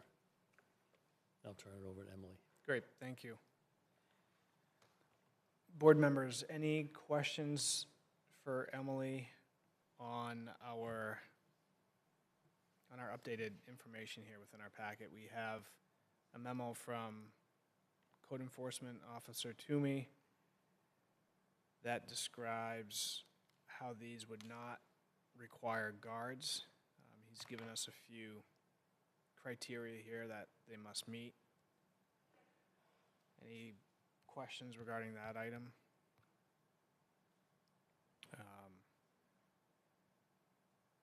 And then if the board would like, we could invite Mr. Fox up and we could talk more of the sort of the hill there. Thank you, sir. Hey, how are we doing? We're well, how are you? Good. So the board, we've been on site, we've seen sort of the initial concept sketch that you presented to us. We've had discussion, we've talked about the sidewalk quite at length, and some concerns, I think, from the board as a whole on sort of where that sidewalk goes. Where's the best place for it? Where's safest, most efficient, convenient? And then with that, the discussion sort of evolved into what's the the vision there for the time frame on this? Are we talking 1 year? Is it 5 years out? Is it still so conceptual that it's 10 years out? We're not quite sure. I know Emily's discussed how it's moving forward, but just sort of getting a realistic grasp on where it's going. I could try to do a quick sort of 2-minute thought process on where we are, how we got here. Sure. And then answer specific questions. But I mean, I think if you look back to the past approvals or past discussion of Saco Island East starting a few years ago and back, it was always sort of a given in everyone's mind that an off-site sidewalk would be required on the east side of Main Street coming up the hill. But looking back, a lot of that surrounded the public use of the island, whether it be a marina or river walk and whatnot. That's not what that section is going to be used for now. It's private residences. At times, it wasn't known if the traffic signal at the bottom of York Hill would ever be active. So there would potentially not be a signalized intersection for pedestrians to cross at. Therefore, the only place that they could get to downtown safely would be on the east side from Saco Island, on the east side of Main Street. Fast forward a few years, everything we look at now is complete streets and all modes of transportation. Anytime we touch a road, state and federal funding is driving us that direction. All of the regional and city plans are driving us that direction. So we're looking at bike lanes, safe havens for residents crossing the roads, and ways to slow cars down in urban areas. So look at the concepts that are on that conceptual plan, and that's really where they're coming from, is just we're expected to look at that across the whole region on every road we touch. So when you look at that, the plan that we have is not hindered by a sidewalk on the east side. However, much like we did when we extended sidewalk out Route 1, rather than have sidewalk piecemeal or money going towards sidewalk on both sides, we said the quickest and best way to get this done is to put a sidewalk on one side of Route 1. So this was really a sort of bang for the buck, and is that money that's going to go into what is a very expensive sidewalk to build on the east side, because you have to cut into the hill, you have to put a retaining wall. The retaining wall is not just holding back the hill, it's also navigating a very steep roadway. So to use a block system, which is kind of the economical way to build a wall, it's going to have a lot of steps in it. So you have to run each course out and basically create a set of stairs coming down the back of the sidewalk. Or you have to dig and put in forms and pour a retaining wall and then give it some sort of decorative finish for aesthetics. There's a lot going into that. It's a very expensive sidewalk to build. So we thought, would it be better to repurpose those funds, arrive at a dollar value that represents what that would cost the developer to build, and then bring back an option to take those funds and put it into the lighting upgrades, the islands in the middle of the road, and enhance the sidewalk that the new 24-unit subdivision can access at a controlled, safe, signalized traffic signal. The other thing was there's no Biddeford connection there, and I don't see there being one anytime soon. There's no sidewalk on the east side of Main Street crossing over into Biddeford. So you do have a signalized intersection on both ends of the bridge. I can't foresee a sidewalk going on that side of the bridge anytime soon. I have no idea how long that bridge is before it is slated for a full reconstruction. I imagine it's decades. So rollout of our plan, again, I hope in the future our transportation master plan that we're working on lays this stuff out so that you don't have to make conditions of approval quite like this, and we don't have to, try to navigate the broad condition of approval for construction. But we are where we are right now. So I would say phase one of this whole plan is to get that traffic signal operational as soon as we possibly can. The developer's already contributing to that, and that, that cost will be coming to the city. The city will be administering the project because we did have a lot of components that we were on the hook for in that agreement. So get that out. That'll take about a year to get done just because of material deliveries and timing of deliveries. That would be phase one, so call that 2025. 2026. Now I can't put, these are funds that are not programmed by the city council in the capital plan yet. They've only funded fiscal year 2025. But if we could do lighting upgrades and sidewalk improvements on the west side in 2026, I have a meeting with Maine Department of Transportation tomorrow morning regarding all of the state paving projects in Saco, and they have mentioned that they're trying to program a section of our Main Street for 2027 with state paving funds. So I'll know more on that and whether or not that incorporates York Hill, but the goal would always be to leverage some state and federal funding for the pavement portion.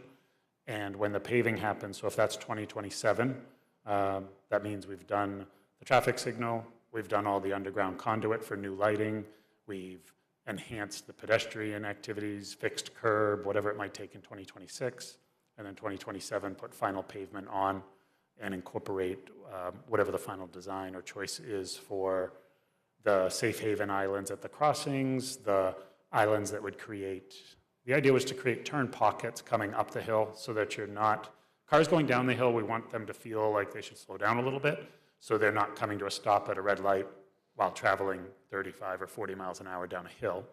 So that's one purpose of the islands. The other one is to take away the ability for cars to just have an entire lane to themselves coming up York Hill from Biddeford to move over, accelerate up the hill, and then cut someone off when they get to the railroad tracks to go back on into the Main Street single lane of traffic flow. So create individual turn pockets for each of those turning movements onto the Saco Island West driveway, the train station, and then Water Street. Yes, there's a little more vetting of final design, but we know that we have the widths to get bike lanes, travel lanes, and the turn pockets in the curb line that's there now. So there's nothing that's going to hinder what we would like that island to turn into if you stay with your original your motion to have them put a sidewalk. It's just, that's also 350,000 we could repurpose into all of these other things that aren't funded yet. It's also an asset we wouldn't have to replace and take care of in the future.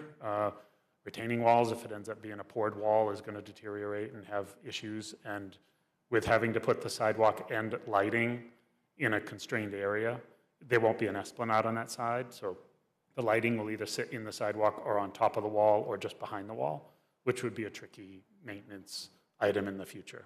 So, but that's decades away. So I don't want to stand here and say it's either the Saco Island gateway treatment and the goals that we have or the sidewalk. It was just a way to repurpose funds and possibly get these things done a little quicker. So that was our thought process and kind of where we stand. Great, thank you. Any questions for Mr. Fox? Jeff? Thank you, Mr. Chair. So in the concept plan and in several places in our packet, it's talking about this reworked area, and the signal in question is being designed as a coordinated traffic signal system between Pepperell Square and South Street in Biddeford. I need a little clarification on how we're getting to South Street, because South Street originates on Adam Street, and so essentially there's the Water Street traffic signal, and there's no other traffic signal, unless you're going all the way up Main Street to Biddeford Main Street and Elm and turning left to get to South Street. I believe it should say the Water Street. This signal is going to meet the state warrants to be turned on because the Water Street signal went in. This was all in flux when you originally approved this project, I don't believe, because the first time Biddeford tried to build that, they rejected the bids, the cost was too high. They did finally get approval. We had to wait for that signal to be at that location to then approach the state and get a clarification if they would let our signal be turned on. It's been blinking for 15 years or something, 10 or 15 years. So we did not have permission from the state to turn that light on and functional. What you saw was the state did allow it as a coordinated signal. That's one of the warrants. So I guess it should not reference South Street. It's the Water Street light that triggered the ability to turn this on. So then if I'm clear, we're talking about basically 3 controlled intersections.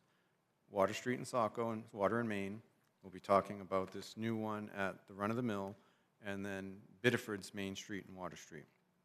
And just so I'm not misinterpreting a coordinated signal, and everyone understands, a coordinated signal is going to link those 3 lights together to optimize traffic pattern, traffic flow through them. And yet every single time there is an interaction by a pedestrian request that is then going to have to stagger and reset the queuing of access between those 3 signals, right? So if somebody's doing a pedestrian request at Main and Water in Saco, that gapping is going to take a few cycles to try to reset the flow between those. So it may not be an optimally timed intersection as it would be if there was no pedestrian interaction. Is that a fair assumption? Yeah, I wouldn't be able to quantify what that traffic delay and how many pedestrians it would take to, but yeah, I would say obviously if no pedestrians push the button, the cars will travel easier. Sure. Correct. I just wanted to make sure that everyone on the understands that it's coordinated, but the biggest variable there that the engineers can't anticipate is the pedestrian interaction with the coordinated signal. So the timing can be shifted off depending on, particularly to Main Street in Biddeford, where they have a fair amount of pedestrian traffic coming out of the mill complex. Every time they cycle that can be affecting gapping that's going to be going up York Hill. Correct? And Jeff, that's not, you're saying in general, not at a specific intersection. I'm saying in general, but we all need to understand that we're thinking of this one traffic light at Run of the Mill and Saco Island East, right? Is that the vision and the state request is that it's a coordinated signal, so that we're trying to optimize vehicular flow through here, and we all agree, and I think everyone, at least I'll be very clear, I thought that the draft proposal of the concept plan is great, right? We need some change. We need to do something there, and there's a lot of benefit.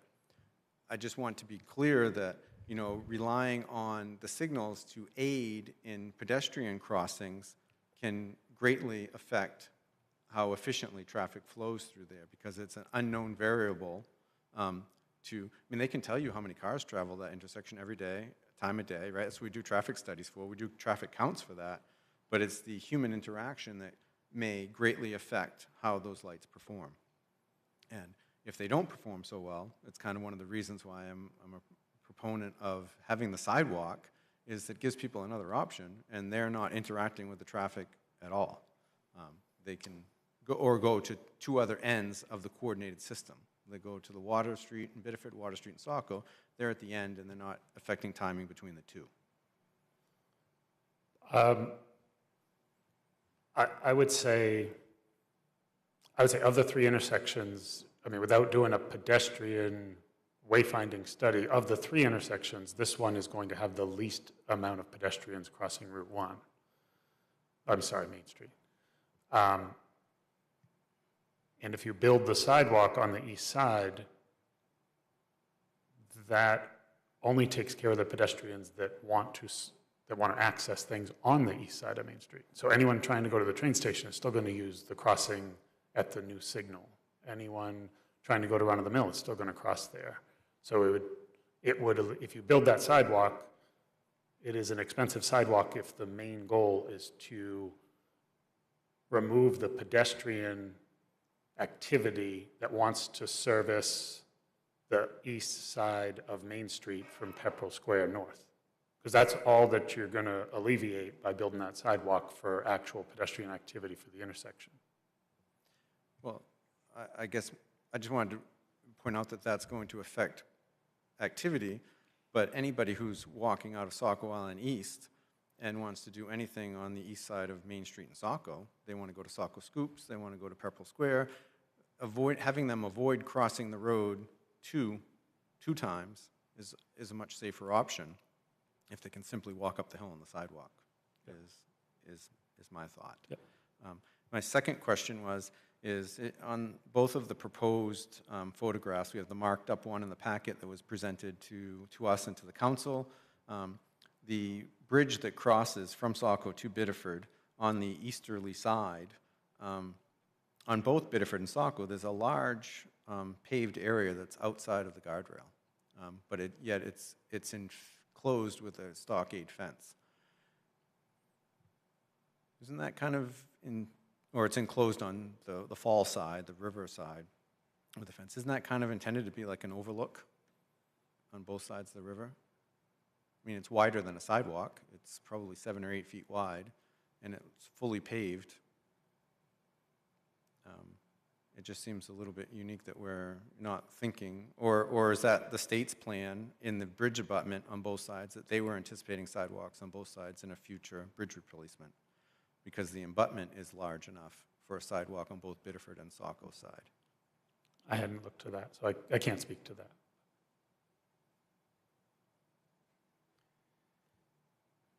That's all I had, Mr. Chair. Thank you. All right, thank you, Jeff. Joyce? Oh, I'm just thinking of, and I'm not sure you have the solution to this either. One of the conversations that we had last time was worrying about bicyclists blasting down the hill and not stopping at the traffic signal at Run of the Mill. And I don't know if there are ways to stop people who are traveling in bike lanes, safe ways to stop people who are traveling in bike lanes. Yeah, I don't, we're getting pressured so often to expand our bicycle infrastructure that I guess I haven't had to, in Saco, we haven't had to address actually slowing bicycles down yet. Yeah. So I don't know what's been used in, I'm sure there's other locations with higher bike traffic that have had to deal with that, and there's probably some creative solutions, but yeah, I wouldn't want to put a speed bump in a bike lane just yet, but there's probably something out there. I couldn't tell you what it is. Yeah, and I've got to say that the more I was thinking about it, the more I thought, well, maybe the bicyclists, we're worried about the pedestrians getting run over by the bicyclists. I'm also worried about the bicyclists getting run over by people who are pulling out or in of those driveways. So I guess these people are just going to have to, drive cautiously, whether they're on a bike or a car.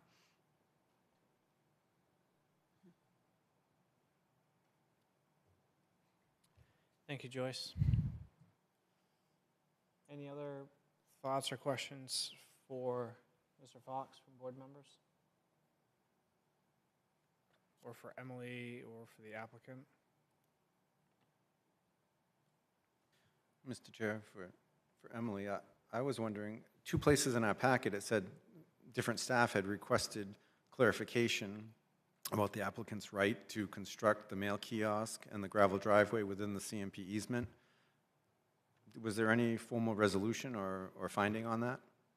So I have a proposed condition here that the easement documentation will need to be verified, but there was only the applicant expressing that they have 27 years left on that, and I'm sure we have the documentation in our files, but I don't have that to present to you this evening, no.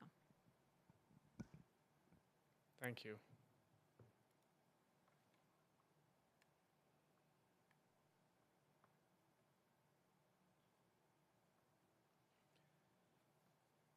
Any other questions or thoughts from board members?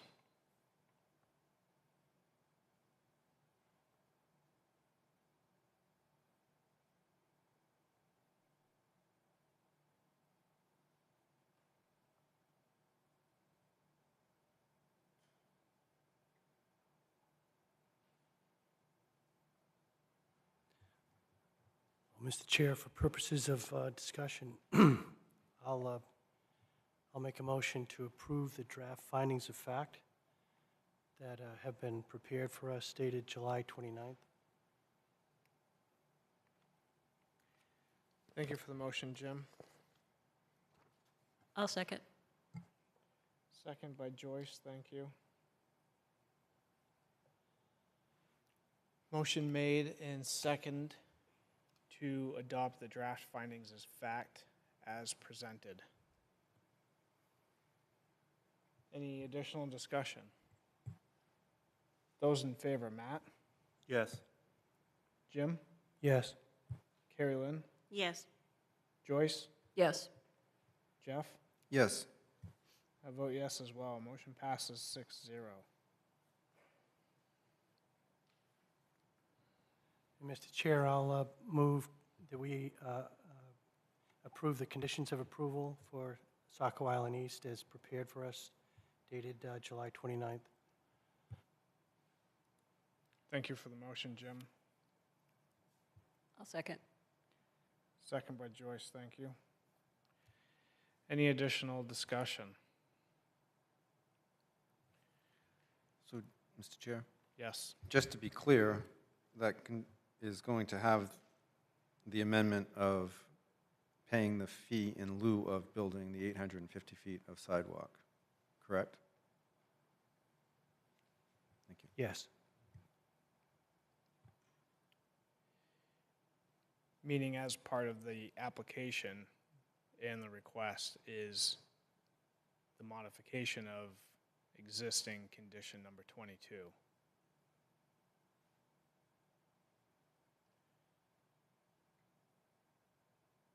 Any additional discussion?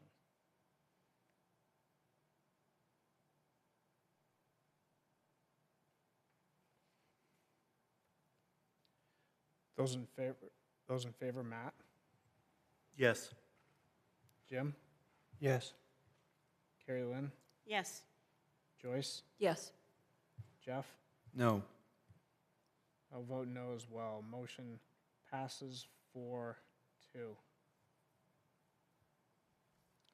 Mr. Chair, Yes. I have 3 additional conditions I would just like the board to consider. They're pretty standard things.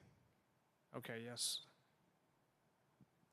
These would be in addition to the 5 presented that we just took up on a motion? Yeah, I have them up on the screen. Basically, Okay. just Saco River Corridor Commission approval is required. That would be required anyway, but just to call it out.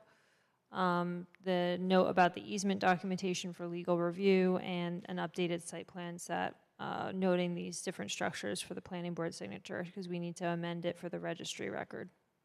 Of Thank you. course. In the number 6, they would get an amendment to their approval. Would be required, yep, to work with the Saco River Corridor Commission on that Sure. separately. Okay.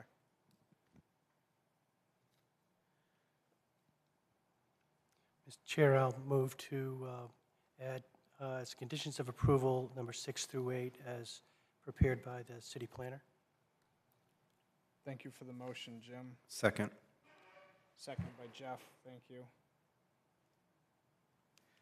Any additional discussion on these 3 added conditions of approval?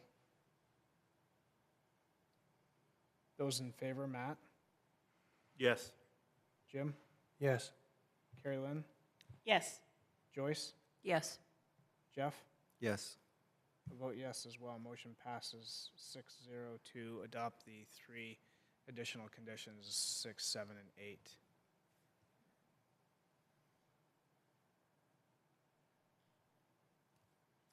So with that,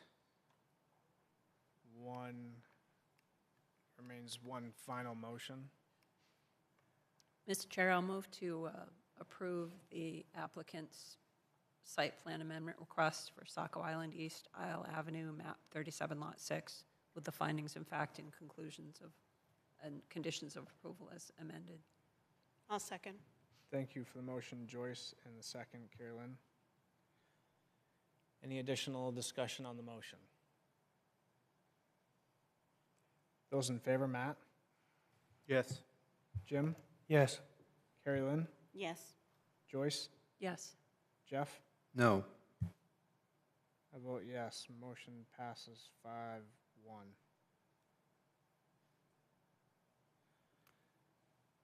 Did we capture all of the items for this, Emily? I believe so. Yes, thank you. All right, thank you. Thank you for joining us, Mr. Fox. Mr. Chair, can we take a short break before the next item? Sure, we can take a 5-minute recess. 6.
everyone for that short break.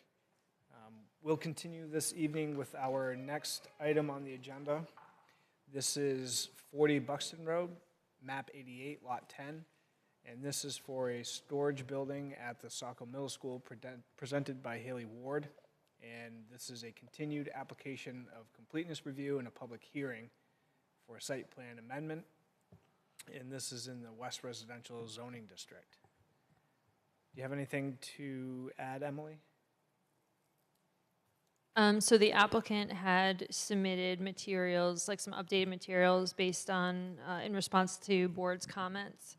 And that was back from the June 18th meeting. We did have this scheduled for a hearing on July 16th, but the applicant had a conflict, had to leave early. So what happened was the board tabled that hearing to this evening's meeting. So just a little recap there. Some of the dates on this memo, like we didn't rewrite the memo, so it still says July 16th planning board meeting, but that's why, because it was moved.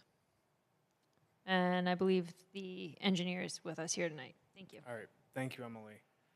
And the applicant's representative, would you like to give us a brief update of where we're at this evening? Mr. Chair, before we start, I just want to remind you that I did recuse myself from the last time we heard this application, so I'm just going to do the same. Great, thank you, Matt. Good evening, Drew Olehowski with Haley Ward. So at the previous meeting, I believe there were two main items brought up for by the board. One was the building aesthetics and just the general appearance of the building. And the second was additional lighting in the parking lot for the proposed EV parking spaces adjacent to the building. We have added a few wall packs to the building as suggested, just to provide some extra lighting. Those meet all of the city standards, full cutoff, downward facing, meet all dark sky friendly standards. We are still requesting a waiver for the photometric plan. These lights are hundreds of feet away from the nearest property line, and there's not expected to be any issues regarding spillover onto adjacent properties, so we didn't really think that lighting plan was necessary for this. Regarding the building aesthetics, I did reach out to the building vendor for a better visual of what this building will look like. I know the rendering that I provided wasn't the greatest, but it was the best they were able to give me, so hopefully that addresses the board's concerns. And with that, I think that was the last remaining item, so I would turn it back over to the board for any further comments or questions. Great, thank you. Board members, any questions for the applicant or for Emily at this moment? So this, again, is for application of completeness review, and we additionally have a public hearing this evening. Jeff? Thank you, Mr. Chair. So I guess my first question was the electrical inspector's concerns and questions about the EV chargers. Have they been satisfactorily addressed? And what We did provide feedback to him, and I believe he was all set with it. So we were, Mr. Chair, if you, Yes. we were told that there'd be a phase 1, phase 2 on this plan, and EV chargers will be part of the second phase. And we did respond to Marcel's questions, and we understand that there may be additional things that need to be addressed on permitting. Marcel has, we have someone standing in for Marcel on and off right now, so we certainly can get any information that the board needs, but that's where it stands right now. So initial comments had been addressed. There's probably going to be more that needs to be reviewed as we move through the process by Marcel. Thank you, Emily. So Jeff? my second question is, thank you very much for the specification sheet for the wall packs that you're proposing. I did not see a call out of which fixture you're using and basically which lumen package you're using. Do you have any idea which one it is? Because there is a huge difference between a 13-watt wall pack, you know, putting out 1,100, 1,400 lumens, and a 73-watt wall pack putting out 7,000 lumens. Sure. Yeah, we can specify that if it's necessary. I don't know that off the top of my head which one we'll use, but I can provide that info if needed. Okay. Then my final question was about, is there going to be, I didn't see any detail about a foundation other than what the manufacturer recommended for proposed footers, or if it's going on the concrete? Is there anticipated that there's site excavation to dig a frost wall and put this on like a foundation? At the time, no, there's no plan for that. The applicant is really trying to do this as cheaply as possible, so they're following the manufacturer's recommendation of not needing those systems. Because I guess my question was, if there was excavation that was taking place, oftentimes they address the runoff, the drip edge of the building and filters, so you're not planning on doing any of that because you're not taking out the existing, I'm assuming there's asphalt in that parking lot, so you're Yep, that's putting this building on the existing asphalt with no excavation? I assume they'll take the asphalt out as necessary, just to provide a level surface to place the building. It's kind of half and half, half on the pavement, half on the lawn adjacent to that.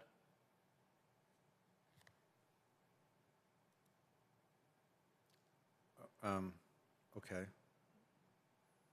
I guess as the engineering firm, isn't that what you advise them on as to how to make it a sound, sturdy installation? Yeah, I mean, in this situation with this, this prefab metal building, we kind of leave that up to the building manufacturer because they're the ones who provide the guidelines for that.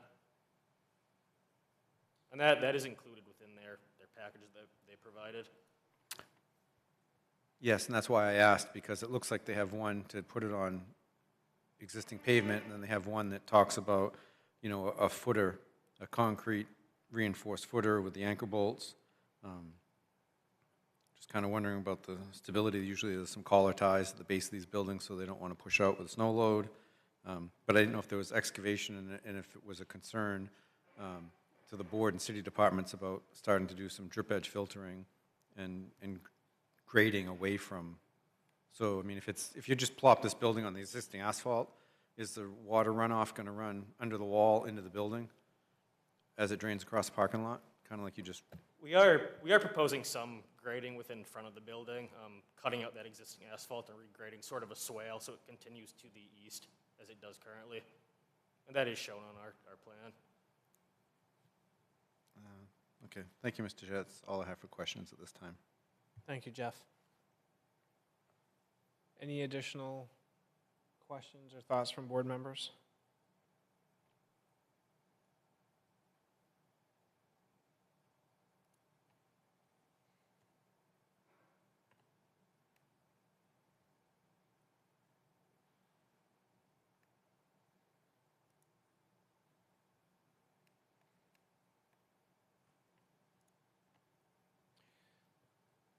So, Mr. Chair, Joyce? do we need to do a motion to approve the requested waiver for a photometric? yes. In which case I move to waive the requirement for photometrics. Second. Thank you for the motion, Joyce, and the second, Jim. Any discussion on the request to waive a photometric plan? Jeff? I guess, Mr. Chair, for me, it wouldn't have been much of a concern if the specification sheet didn't range from 13 all the way up to 73 watts. But, you know, a 73-watt wall pack, if there's 3 of them on this building, is a fairly significant amount of lumen output.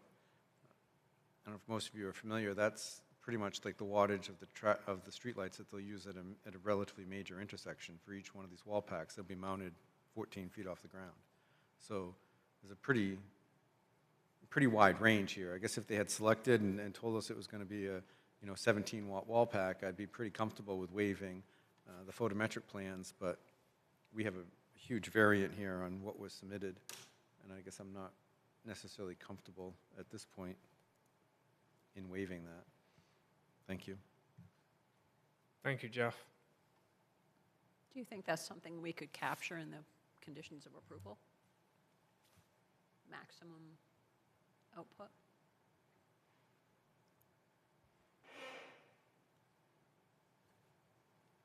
Yeah, I think we could probably. I would support that.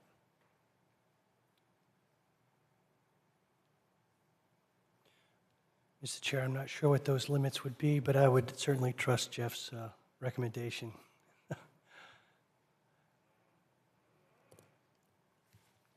So, motion made and seconded to approve the waiver for a photometric plan. Those in favor, Jim? Yes. Carrie Lynn? Yes. Joyce? Yes. Jeff? Yes. I vote yes as well. Motion passes 5-0.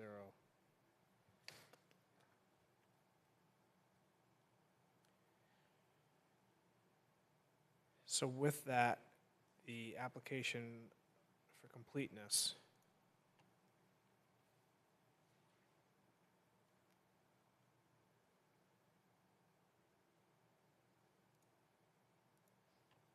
Mr. Chair, I'll move to find the application complete. Second. Thank you for the motion, Joyce, and the second, Jim. Any additional discussion?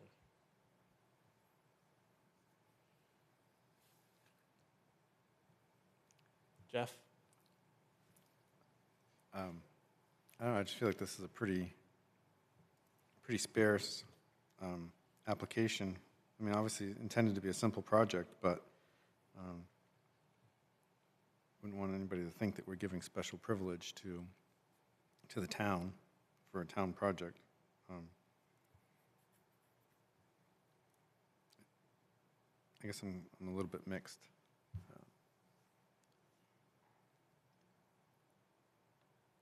Yeah, I guess that's all I have to say. Thank you. Thank you, Jeff.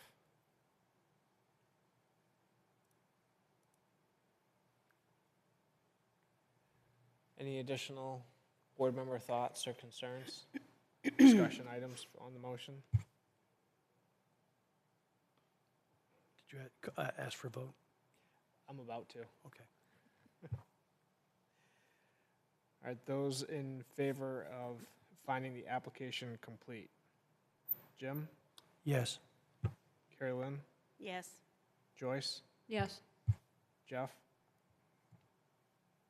Yes. I'll vote yes as well. Motion passes 5-0 to find the application complete. Mr. Chair, I'll move to open the public hearing. Thank you, Jim. Mr. Chair, I'll second. Second by Jeff.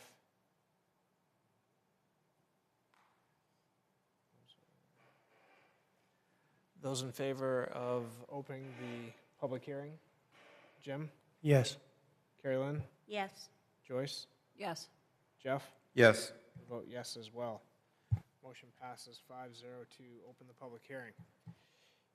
Anyone here this evening with us that would like to speak on this item, please come to the podium, address with your name and address, and we will take all questions and hold them, and then we'll answer them at the end.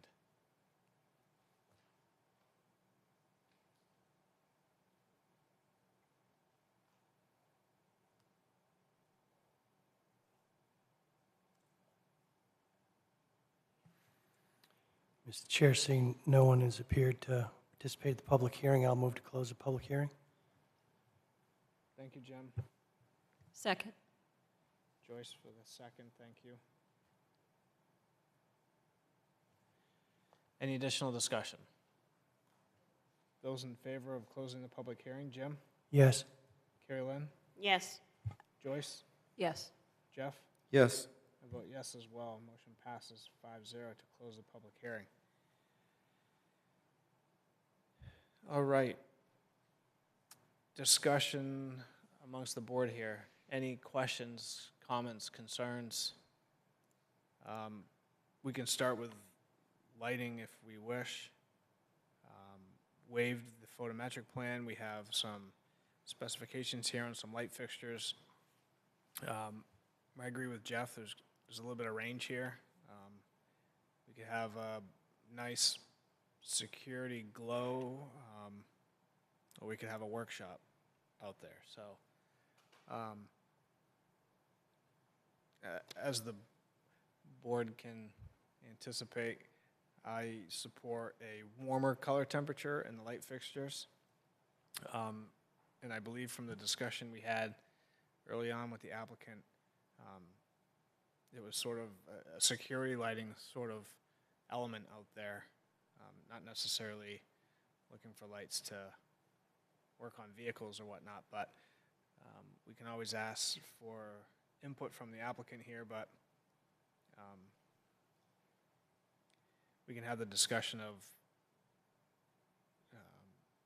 adding a condition of approval if necessary, or as Emily stated in the past, we just get confirmation or input from the applicant on what they'd like to provide here, and then we can capture that in the discussion. If board members have any other thoughts, concerns? We want to hear from the applicant first. Mr. Chair, I'll just echo your concern about warmer lighting versus, the bright blue. And I'll also echo Jeff's comments about the brightness of the lights. And again, I have no idea what the appropriate light brightness should be, but I trust the members of the board and the applicant we can draft a condition of approval that will satisfy everyone. Thank you, Jim. Drew, do you have any thoughts? Yeah, that's not a problem at all for me to specify which exact light we're going to go with, and I can send that over to Emily and just verify it meets all the necessary standards. I can take care of that pretty easily.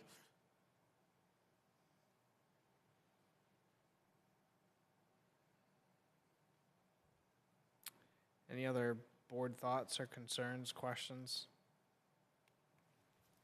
Are you limiting the conversation to lighting? No, or- of course not. Oh. Only because looking back through the materials, there had also been a request for a waiver for a boundary survey, and I'm not sure that we ever discussed that waiver request. Mr. Maybe Chair. This was from June, so maybe I'm missing it. Yes, Emily. That's a good question. Thank you. And I had to go back in the notes and look as well. And the boundary survey waiver was granted. Oh, good. Okay, that's Thank what I thought as well. That was in the discussion when we asked the applicant to come back for this meeting. Yeah.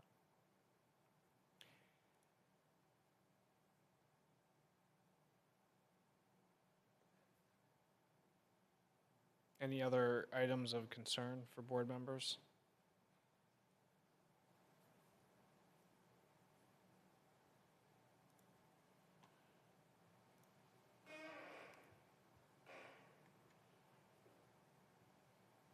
Mr. Chair, I had brought up at a previous meeting about the design criteria, design characteristics of the Yes. building. I thought we had left some options out there for coloring or trim changes or something to break up the length of the building and the walls and the architectural features. And I guess I wonder if the applicant had any feedback. I didn't see anything in the packet. Thank you. Thank you, Jeff. Drew, do you want to touch base on that? I know we have a rendering here.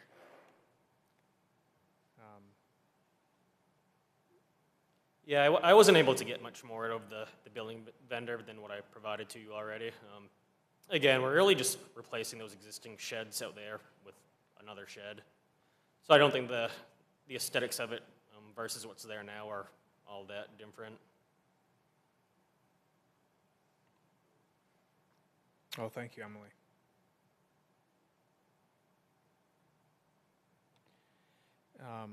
So Drew, we spoke about some color options here that the manufacturer provided, and you thought that there may be, that this item might be on order, or you weren't sure what some of the colors, available colors were, and I see some here, and these are, from what I understand, these are the selected trim pieces and in the finish selected that are. Yeah, and I believe the one difference is the school went with a gray siding option versus the tan that's shown in the photo there. Okay.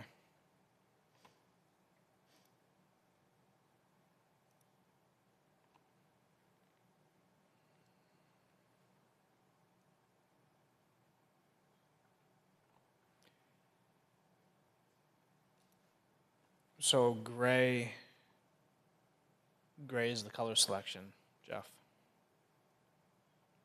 We have the doors, no canopies over any of the doors, over the pass door or the overhead door. Yep, that's correct. No canopies, just the wall packs, Yep. as shown on your site plan. And that's over the overhead door and then centered on the 60-foot building width there, it appears.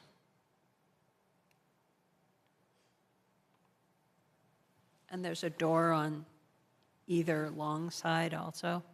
Yep, that's correct. I mean, at least it's not 60 feet of unbroken wall.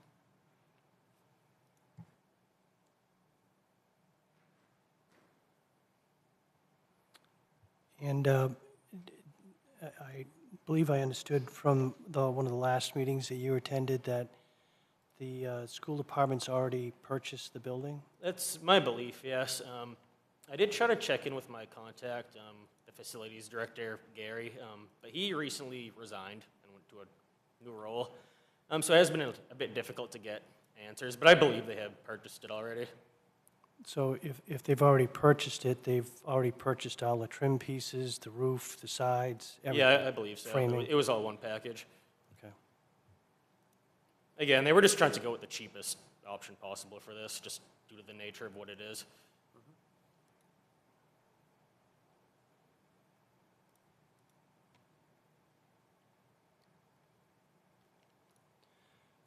And Mr. Chair, would this be an instance where at the next meeting, when we bring this matter back up, we'll have proposed findings of fact and conditions of approval drafted? Yes. Thank you.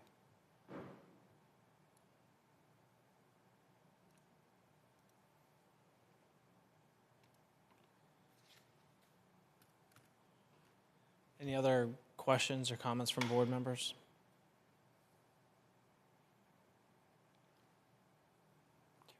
Mr. Chair, just one more. I'm sure the applicant is, with this lighting, is going to work with the city planner, and there will be a condition of approval that will reflect whatever the lighting's going to be, the intensity of the lighting. But again, not to pick on Jeff, but it's only because you know more than I do on this. But if there's, Jeff, if you, in this particular instance, if you think a particular brightness of illumination would be sufficient, given your background, I mean, it might be helpful for the applicant to get a sense of that now, so they don't come back to us with something that's like 10 times more intense than you think's necessary.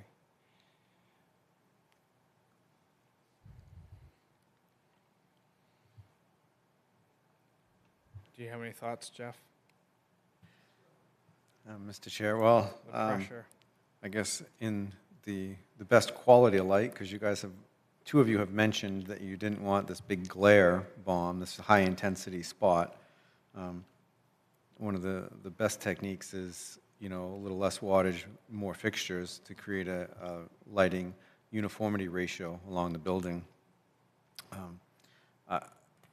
Given that, and I don't know if they're going to choose to install more fixtures or not, if they're focused on the cost, but I would think that we would not want to see any fixture greater than their 26-watt model. We're only talking about a 12-foot mounting height here, maybe a 10-foot mounting height. You get about 2 times the mounting height, so 20-foot spread, so a 60-foot long building, you might want to have more than one on each side as they had proposed, but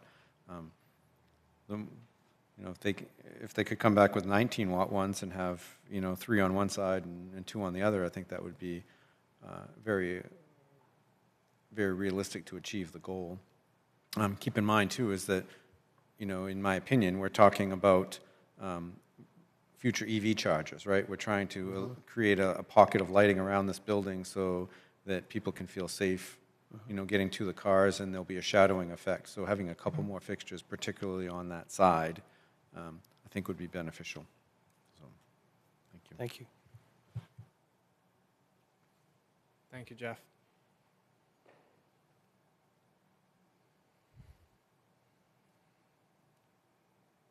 Any other thoughts from board members?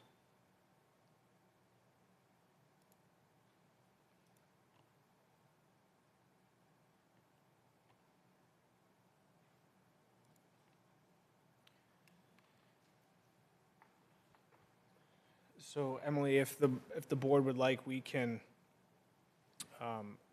continue review of this item to our next meeting and review findings of facts and conditions of approval if we'd like.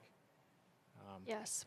It sounds like there are a few items there that the board wishes for some clarity on, and perhaps if the applicant updates or picks a fixture, we can avoid a condition of approval. We could just go with that updated information.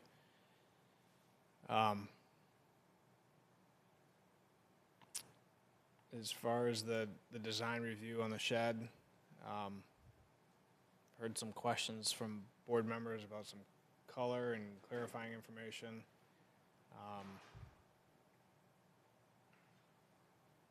No real specific direction other than a couple clarifying questions, but anything else from board members on that? Well, Mr. Chair, Jeff. I would think, I like to kind of go down our list and check off the boxes. And Sure. I think the applicant could come back to us and, he can pull up our design standards and look at the length of the building and come up with something. We just had a previous project with the large athletic field, right? And they added, some logos and stuff. Something that, we're not asking to break the bank here, but I think it's a legitimate request that we're trying to be fair across all applicants that come before us. So whether there's some sort of a logo that is applied to this so that it's not that, it was a city applicant that just let it go through. I see this no different as any other. We had them do it for the Public Works facility. They do it when they do pump stations. The city assets are still held to our design criteria, and I think it'd be helpful if they could give me something to kind of feel confident when I'm checking off the box that it's not just a glorified, extremely large shed with no design features. Thank you. Thank you, Jeff. Any other thoughts or questions from board members? I agree with Jeff. I think we can add quite a bit to it just by some paint. I'm just saying it's gray. That kind of gives a good background, good starting point. But to add a little bit more, if this were in the back of the building, I would feel different. But it's right on the side of the site, so I think it could handle a little bit more. I think we can ask more. But it could just be paint, like you said, a logo, just something. If you could touch base with the applicant. We are sympathetic to the ease and the simplicity and keeping costs down. So I'm not suggesting putting windows in or canopies or awnings or anything like that. But Jeff? Yes, thank you. I was just kind of thinking when you were talking, the city did these promotions with, they did the wraps around the traffic control cabinets or kind of the sidewalk things. Even if it's a sign surface, a sign membrane that gets attached to the building, so they don't even have to paint the original structure. I just feel like give me something to say that, hey, we tried to spice it up a little bit. We tried you know, whether it be the middle school logo or some inspirational statement about, you know, community unity, something to kind of help us to break up the line. And maybe it could change every year and a half. Maybe it could be a competition amongst the school artists to have their thing put on here. But yeah, I would like to see something that doesn't have to be real expensive done to give us some design characteristic for this. Thank you. Thank you. Any other board member thoughts?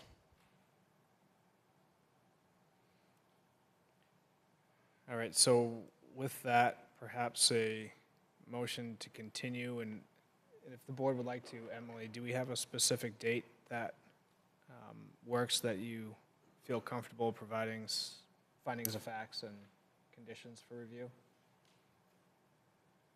So we have a lot of items on August 13th, so I think we should go to August 20th for this one.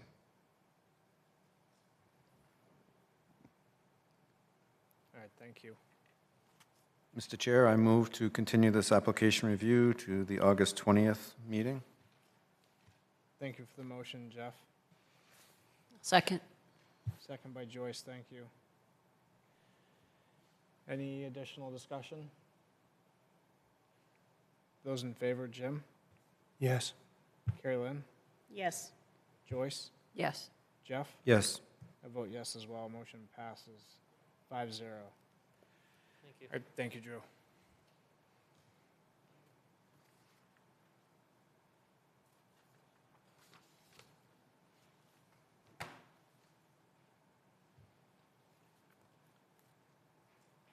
All right, continuing on with our items this evening, we have 201 North Street. This is map 40, lot 21, and this is 15 Roebuck Avenue, map 40, lot 20, and North Street, map 53, lot 170. And this evening, this is a permit extension request by JW Group LLC on a subdivision and site plan approval for a 34 condo unit development with associated site improvements. And to note for the record that Matt has rejoined us for this item. And anything to add, Emily? Thank you, Mr. Chair. Just want to go over a couple of things on this extension request. A lot of the times we review extension requests right in-house as staff, but we've decided to send this one to the board for a couple of reasons. One of the conditions, number 13, goes over how the project can remain valid and can be built. According to our records, we have no site plan set that was signed by the board. There is an ordinance provision that plan sets are supposed to be signed within 90 days and filed on the registry. There was some transitions of planners at around the time that this was approved, so I have no verification to show that something was signed and not returned or submitted to us and not signed. I don't know if the applicant tried to fulfill the condition and couldn't, so that would be something you can ask the applicant about. But this evening, that's why we're bringing this to you. I think we're probably coming out of this window where we're past some of these. There was also the same situation on the Saco Island East amendment. When they came in for their permit extension, we had no signed plans on that too, so we had to go back and work with the applicant and the developer there, and it was the similar situation. We brought it to you all and explained where things were at the time. There's really no compliance tracking on this yet because the project was never started. There was not a financial guarantee put in place. So I would think that, like, the questions, any questions you want to ask the applicant about the timeline, certainly feel free to do so. We did send this out to staff, as you'll see here, and we did receive a comment from Public Works that should probably be incorporated at some point, and would just want to make sure that it's very clear that we're seeing that plan set and we're getting that final plan set in front of you all for signature, and ensuring compliance with having that filed on the registry within 90 days if the board decides to grant the extension. Thank you. Thank you, Emily. Go ahead. Oh, I'm Josh Yeah. Waterhouse, JW Group. I can't speak to the plan set or why it wasn't signed. We were working with, was it Jeremy or Jarrett? Jason. Jason. Can I have you pull the mic a little bit closer? Yep. Sorry, just so it's on the recording. Thank you. So I can't really speak to why the plan set was never signed. Sebago Technics was the engineer working on the project. So I have reached out to them to ask them if they have any comment on that, but at this point, I personally can't comment on that. How about some of these conditions of approval? Do you have any of them begun? Are they in the works yet, or are we really talking from the time of approval to now? We've really sort of, where you guys have taken a step back, kind of evaluate the market, see where things are going, and now you're kind of starting to ramp back up and get it going, or? Exactly. There was a lot of fluctuation in the market, and at that point in time, we decided not to move forward. Now there is an option to move forward, and we're going to be pursuing that. We're not requesting any changes to the approvals or the conditions. So it's the plan as was approved, and we will find out where the plan set is and get that to Emily. Okay, great. And then, Emily, so this,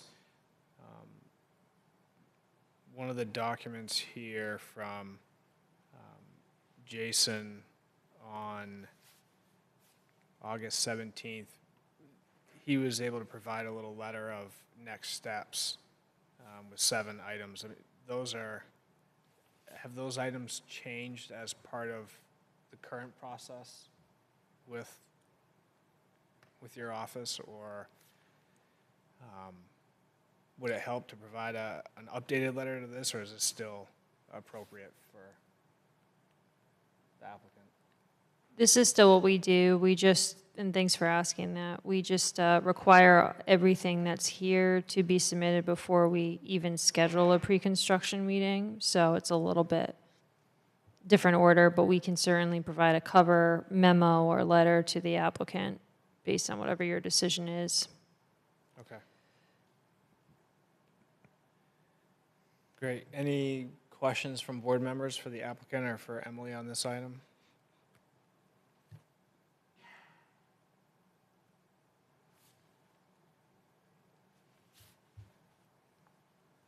Jeff? Thank you, Mr. Chair.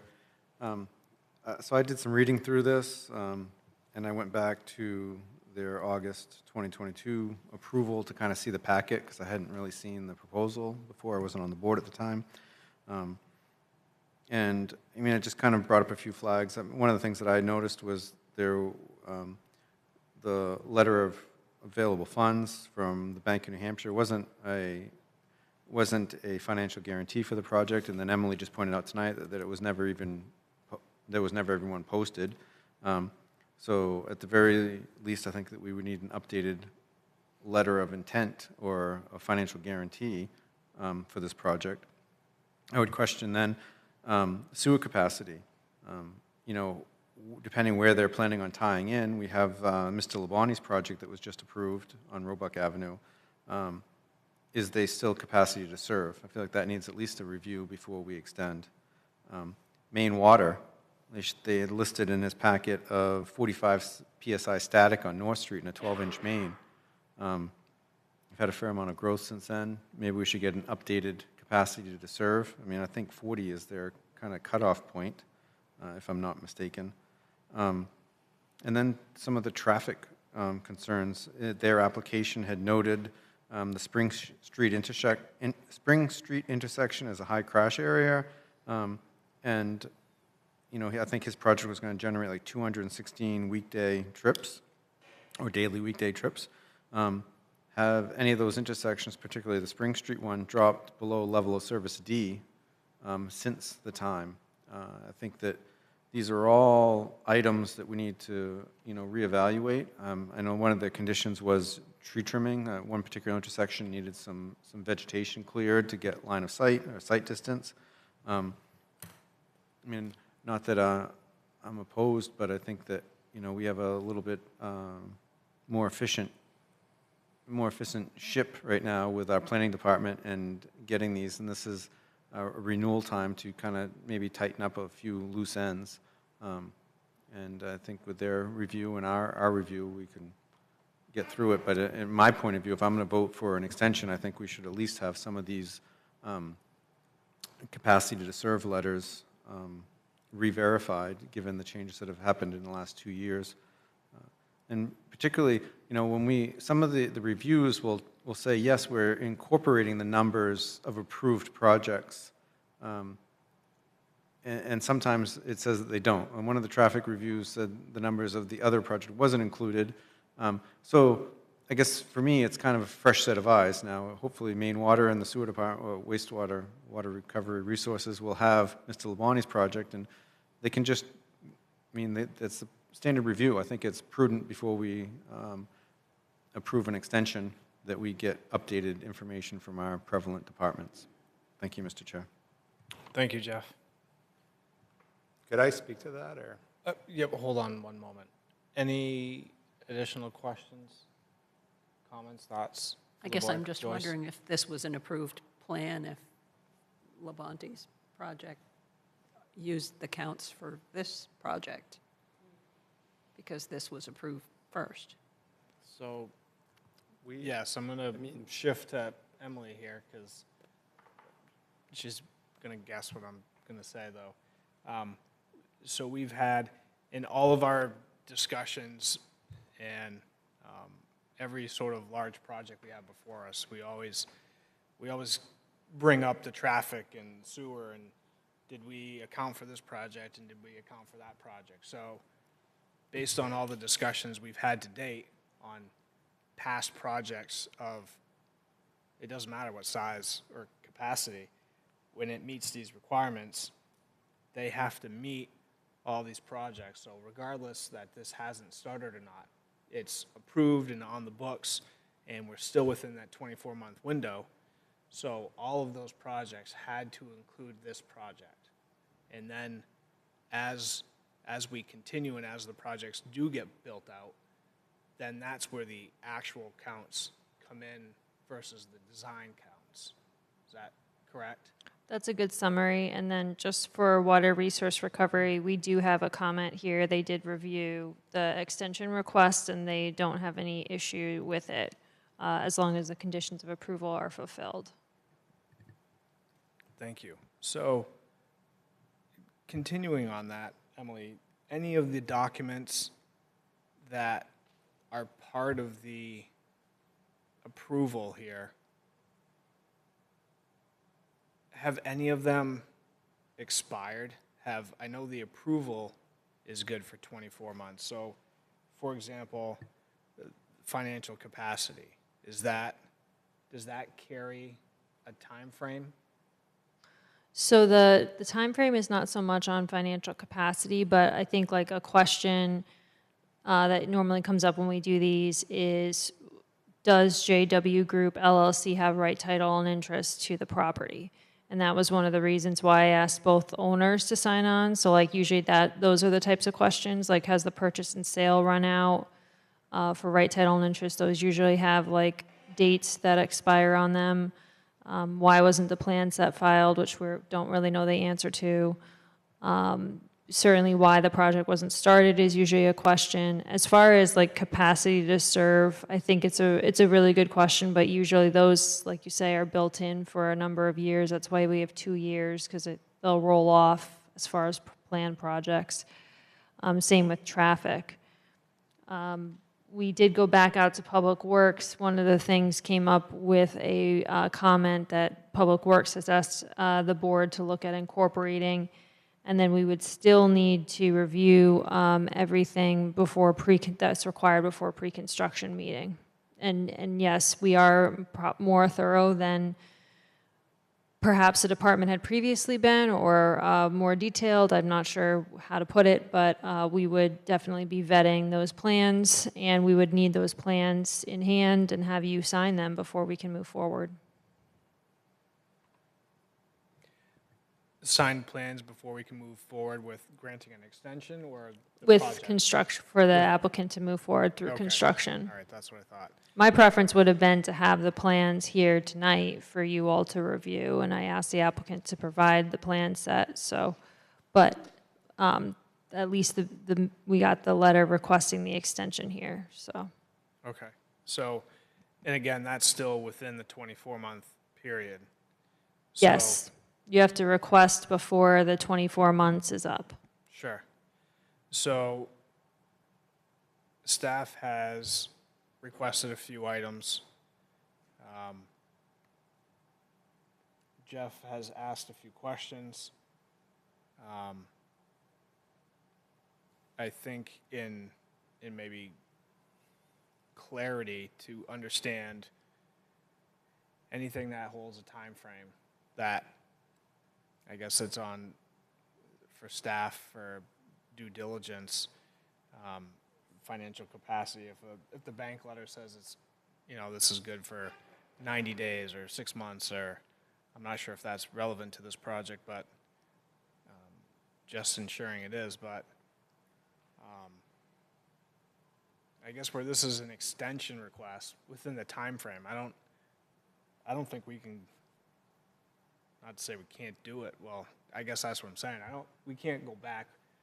The applicant's not requesting any change, so it being within the system, we can ask that staff reviews it as they have and should, that if anything jumps out at them, but I mean, we're not going back and re-reviewing what the approval was, right? Correct. You can't go back and redo the approval. There will probably be another applicant. Sounds like from what we heard tonight, there might be another applicant, so then we'd need a financial and technical capacity review in the future if this is not going to be developed under the current owner. We won't be seeing, obviously that's not here tonight, but that could be a possibility. If there's an ownership change, you would need to get new information as well. Sure, but that's not before us this evening. Okay.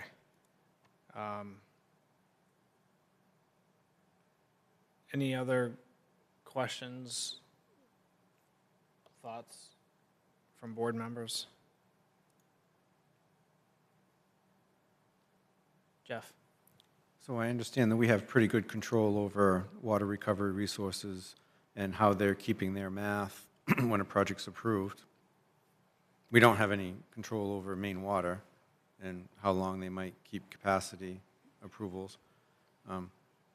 But more importantly, 2 years and 7% inflation per year, I mean, we're talking about a pretty substantial change. I mean, their cost estimate for the project and financial guarantee, at the very least, should be reviewed at staff level, because I'm not proposing here that we are in any way reevaluating and reapproving the design.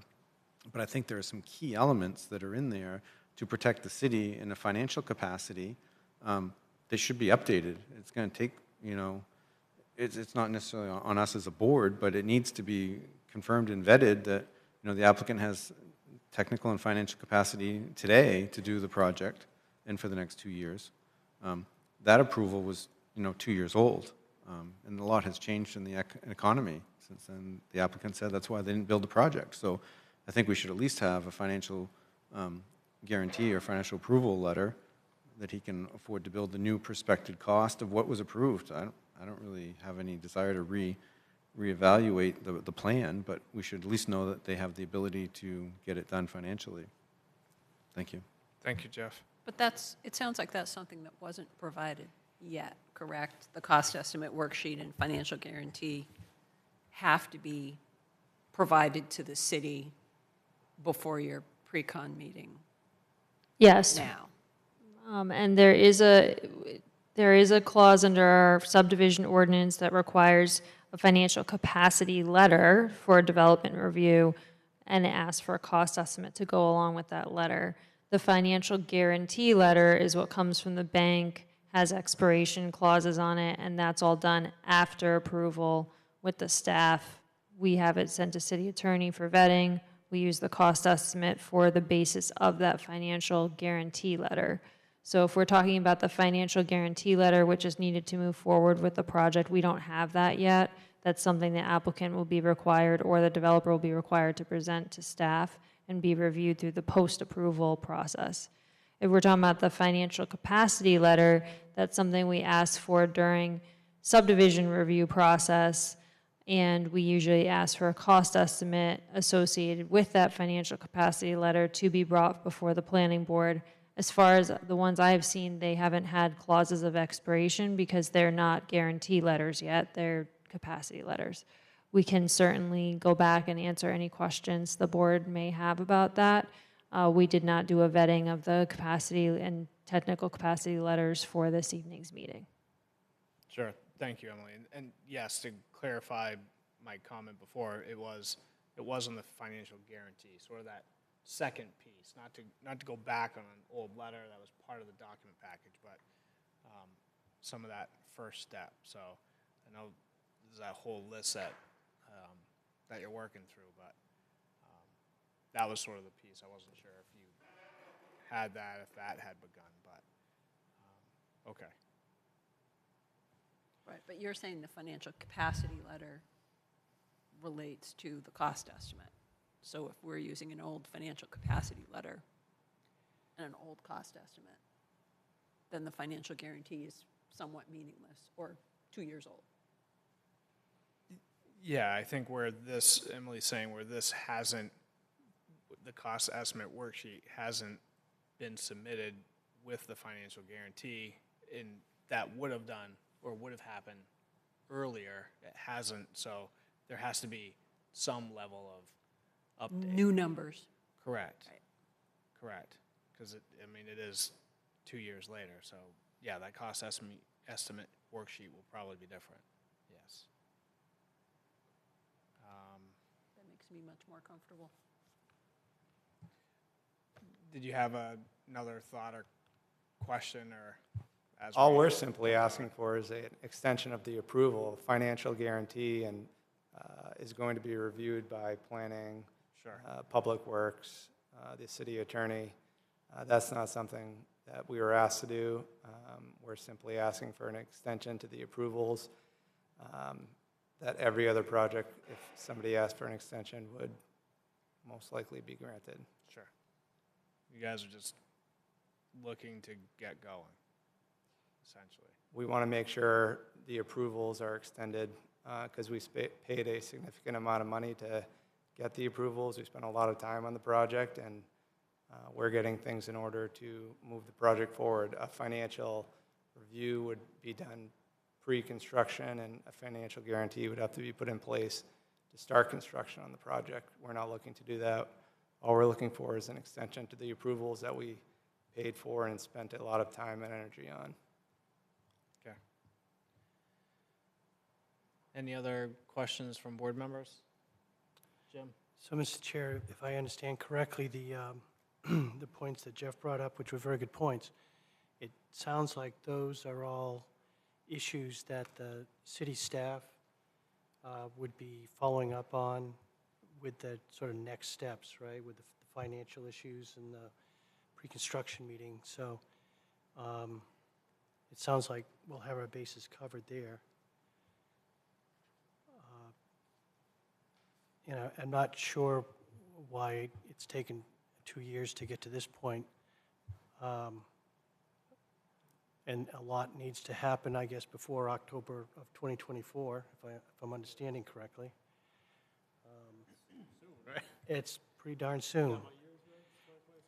Yeah, this is right. No, it's 2024, October 2024. They have to be cutting into the street if they're going to cut into the street. So I imagine if the project's going to go forward, a lot's going to happen pretty quickly. And we'll see if the applicant can do it. But I'm inclined to go along with the extension simply because I think everything that we've discussed tonight is going to be followed up with by the staff. That's all I have, Mr. Chair. Thank you, Jim. Any other questions?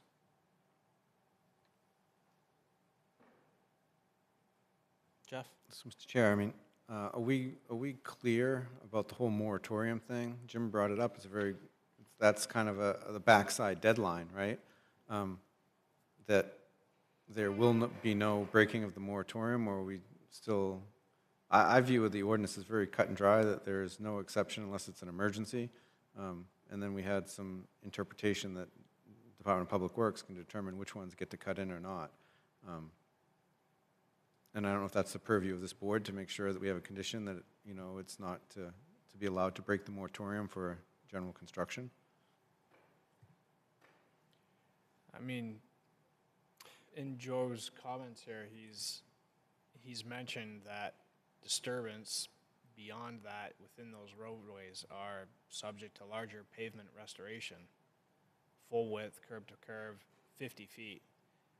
I believe that's longer than the last discussion we had on something like that. So it's pretty significant, but I don't see where he says that they won't allow work in there, but. Yeah, I don't know how that's interpreted either, Jeff or Mr. Chair. The way I read that statement was that, you know, this applicant knows that the street's going to get paved over. And once it's paved over, if they had an opportunity to go and cut in their utilities and they chose not to do it until the street's paved over, then they have to wait 5 years. That's my understanding. So they're given an opportunity to get their work done prior to the street being paved. And if they can't do it, it's too bad. But at the same time, if they pave over North Street and then a year later someone comes in with a project to do something else on North Street, I don't know whether or not that 5-year moratorium would be held to the same, you know, if that applicant would be held to that same standard. I may be misunderstanding this, but it seems that would be unfair to the later applicant who didn't have an opportunity to go in sooner to cut into the street prior to the repaving. But I don't know, maybe the planner can help us. So I know that this came up before, and it's on my list to answer with you all. You wanted a legal opinion on this, so it's next up for the attorney review. But how I'm reading this is all the disturbance should be done by October 2024, and if disturbance of pavement has to happen after that time with the approval of Public Works, it will be subject to larger pavement restoration. So it's not saying you can't at all cut in the street, it's saying get it done by October 2024. If there are extenuating circumstances and it's not done by then, you can request it through Public Works, but you will be subject to a larger pavement restoration requirement, just like we had for the Crescent Woods subdivision that we looked at recently. But I do have this on the list to get you a full answer from the city attorney.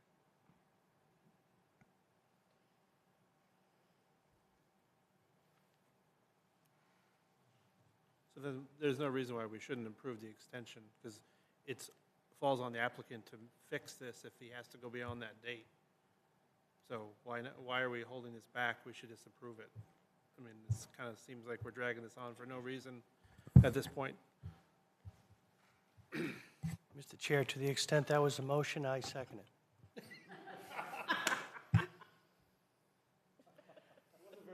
Very eloquent in the wording of it, so I don't know if I'd want to make that a motion. So, Matt, is that? Yeah, I move that we approve the extension. With a second by Jim. Yes. So we have a motion made and second to approve the extension request for 201 North Street. Any additional discussion? So we'll be getting the site plan set for showing what we approved 2 years ago. Yeah. Sure. Yes. Additionally, I would support the memo here from the city engineer to include that verbiage as a condition of approval, as he's described within for pending staff and legal review, I guess, as Emily has described. That would be my discussion point. I amend my motion to include what he said. And I'll second that. Motion amended and seconded. So, any additional discussion? We've talked about, we have the same conditions, there's no changes. We have a list here of next steps and process. Emily will update and provide that to the applicant. Any additional items to discuss? All right, motion to approve the extension with the condition of approval as described by the city engineer and reviewed by city council as an attorney. Those in favor? Matt? Yes. Jim? Yes. Carrie Lynn? Yes. Joyce? Yes. Jeff? No.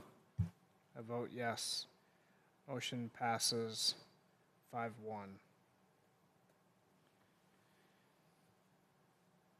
Are there any other items on this, Emily, that we need to confirm or tackle? No, thank you. We will provide an updated letter that goes over process, and we will, sign plans have to be here within 90 days of today. So if they're not, the approval will be null and void. Thank you. Thank you. Thank you. Thank you. All right, moving along, Emily, we have general correspondences next on our agenda this evening.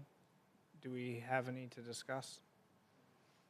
No, we don't have anything to discuss. Just to let the board know, I have been receiving some questions about a permitting, something that's being reviewed through the Code Enforcement Department on Winter Street regarding a LD 2003 structure. I think there might be some concern from residents when they see like a new structure in their area going up, even though it's required by the state law to allow certain structures. So the code office is reviewing it. There's no need for it to come to planning board at this time, but code is asking for the applicant for some additional information. But just FYI, they did email me and also wanted me to just kind of pass along that there were concerns about some of the structures in the area. So, and that's all I have really. All right, thank you. Any planning department updates? For planning department updates, we have completed a city council workshop for contract zone process. I can pull it up if you'd want to see it, but I think it would be a better process than what we have now. It's pretty similar to what Scarborough does for contract zones. We have the sewer ordinance updates that council just approved that we worked on with water resource recovery. This puts our accessory dwelling unit sizes in line with our sewer impact fees. So that was a good thing to get resolved. And then we're still reviewing projects under the review tab. So anything that's on there, we're under review on. If you want, I can certainly pull up the contract zone workshop. I just show you the 2 slides. I won't go into detail on it, but Yeah, if you could.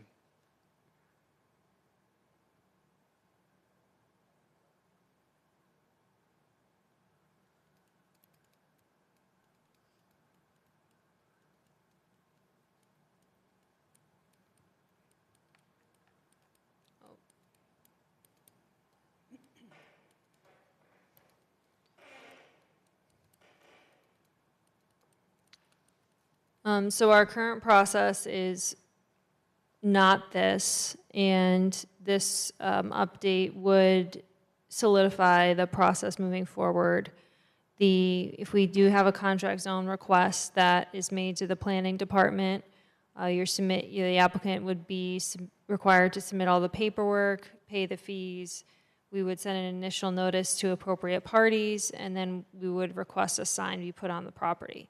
Right now, any application that we receive in the planning department gets some sort of notice sent out when we receive it. Lisa sends those out, so we're going above and beyond what the notice requirement is, which has been nice for the neighbors, I think.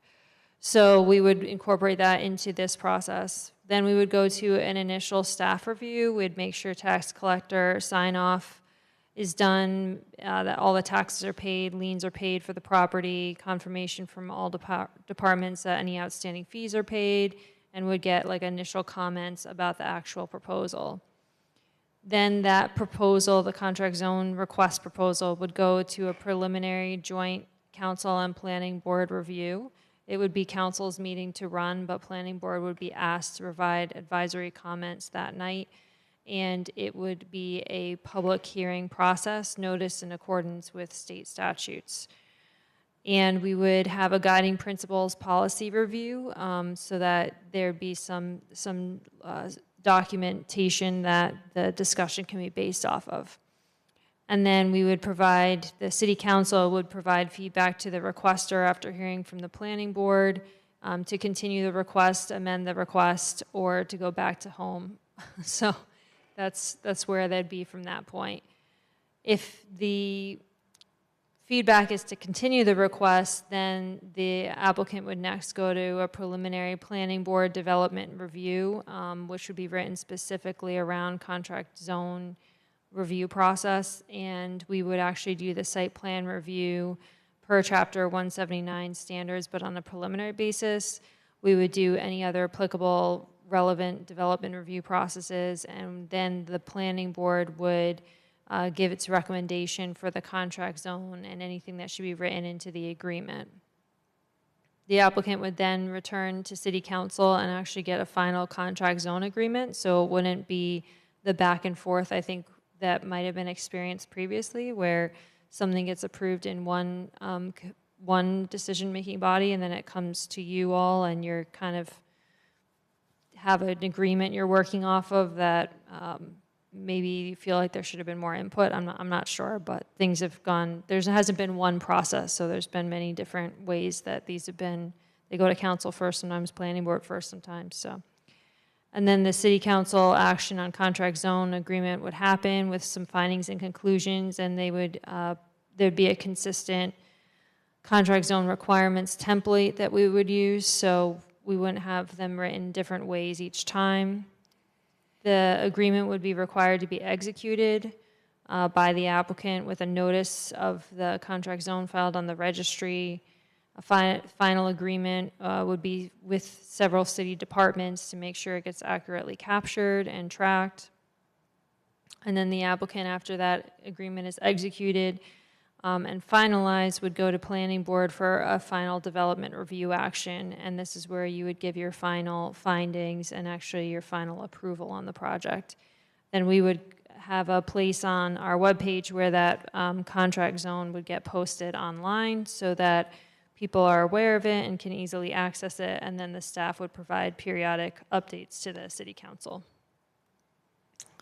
So it does seem like a little bit lengthier and clunky, but I think it will definitely help with communication between the city council and the planning board, and will make it a little bit more clear as to certain provisions of contract zoning. So, Emily, I have to admit, I'm not following. So, city council action on the contract zone agreement, and then the execution of the contract or the agreement, and then the planning board does a final review and action.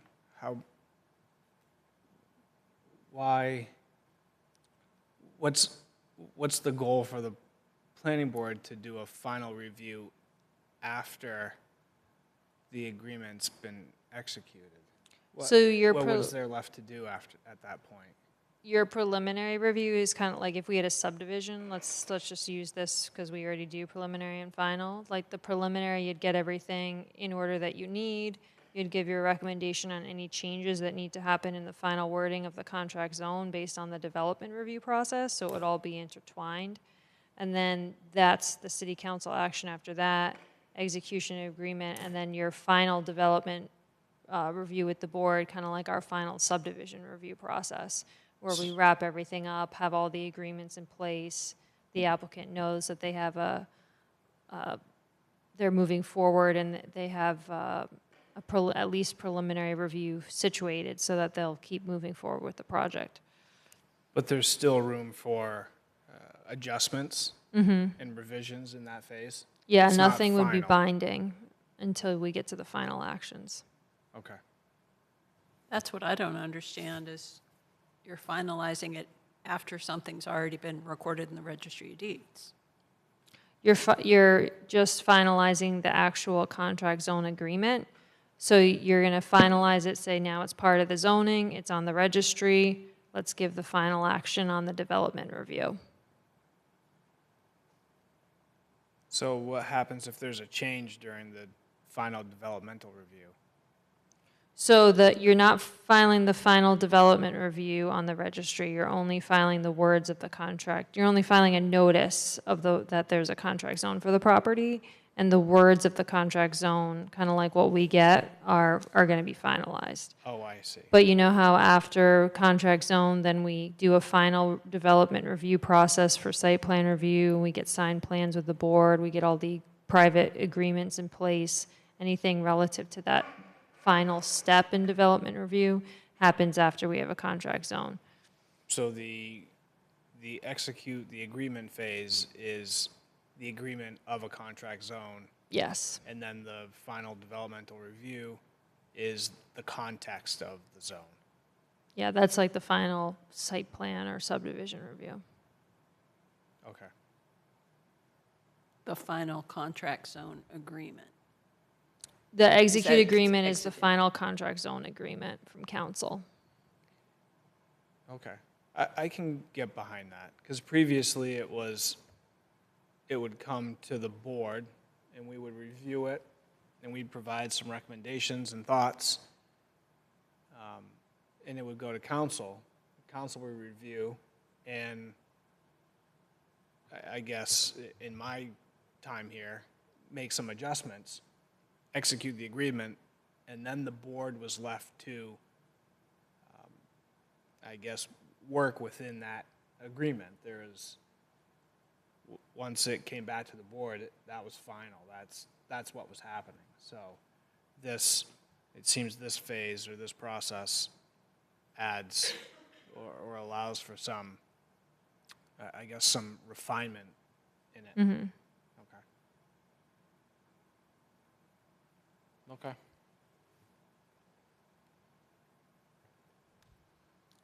So I know it seems like a small thing, but we're going to be bringing forward ordinance amendments. I think it would help with communication, and I think the biggest thing for staff, at least, would be this joint council and planning board review meeting where we can, and also from the applicant, where we can all hear what some initial comments and feedback may be. And this is for a better process than what we have, but I guess the direction is still to limit contract zones. Yes. Yeah, that is Yeah. definitely the direction. We're not looking to increase contract zones or make it easier for contract zones. We're just making the process We're clarifying the more process. efficient. Okay.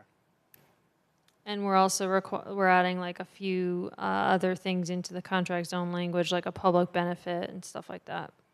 Okay. So you'll see all of those, but the council's going to see them first. All right. Well, thank you for sharing. Thank you. Our next item, any planning board comments?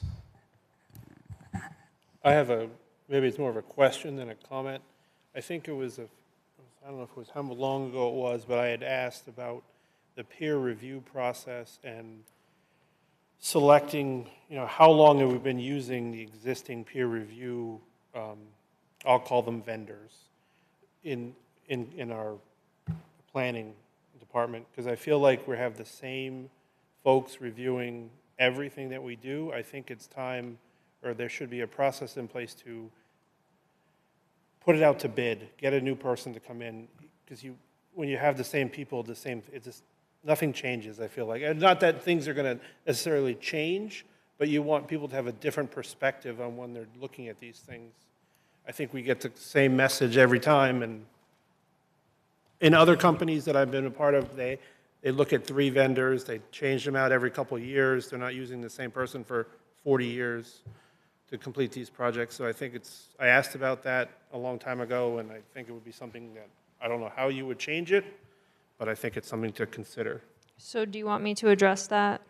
Yeah, could you? Because I know, Emily, the last discussion we had, you mentioned that the city goes through an RFP process, and engineers or designers respond to that request, and then there's a selection that goes through. But I think as board members, that happens all behind the scenes, and we aren't aware of how that all comes together. So maybe understanding how long the terms are for, or maybe when they're turning over. I know we've in the past we've seen a lot of photometric and lighting review from Teradyne, for example. I haven't seen that for quite some time, so I don't know if we don't have a vendor to do that anymore, that's sort of been in the back of my mind asking for Matt. So sure, please.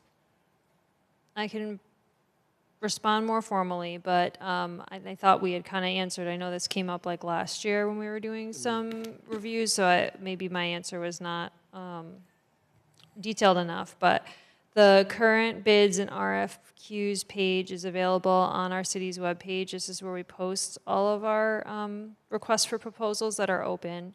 The planning department actually had one just close recently for HPC signage, so a little unrelated to this, for a grant we're working on.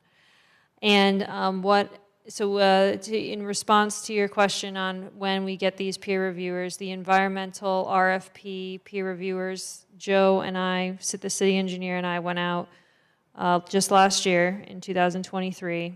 We had 2 responses, or few responses back, but we chose 2 of our peer reviewers, Haley Ward and Norman Doe.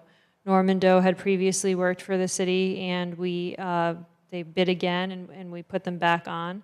And Haley Ward is the other one for environmental. So when you see the wildlife and wetland delineation peer reviews, those were just done, I believe it was March 2023. I can get you exact dates if the board feels like it needs a more official report and response from me.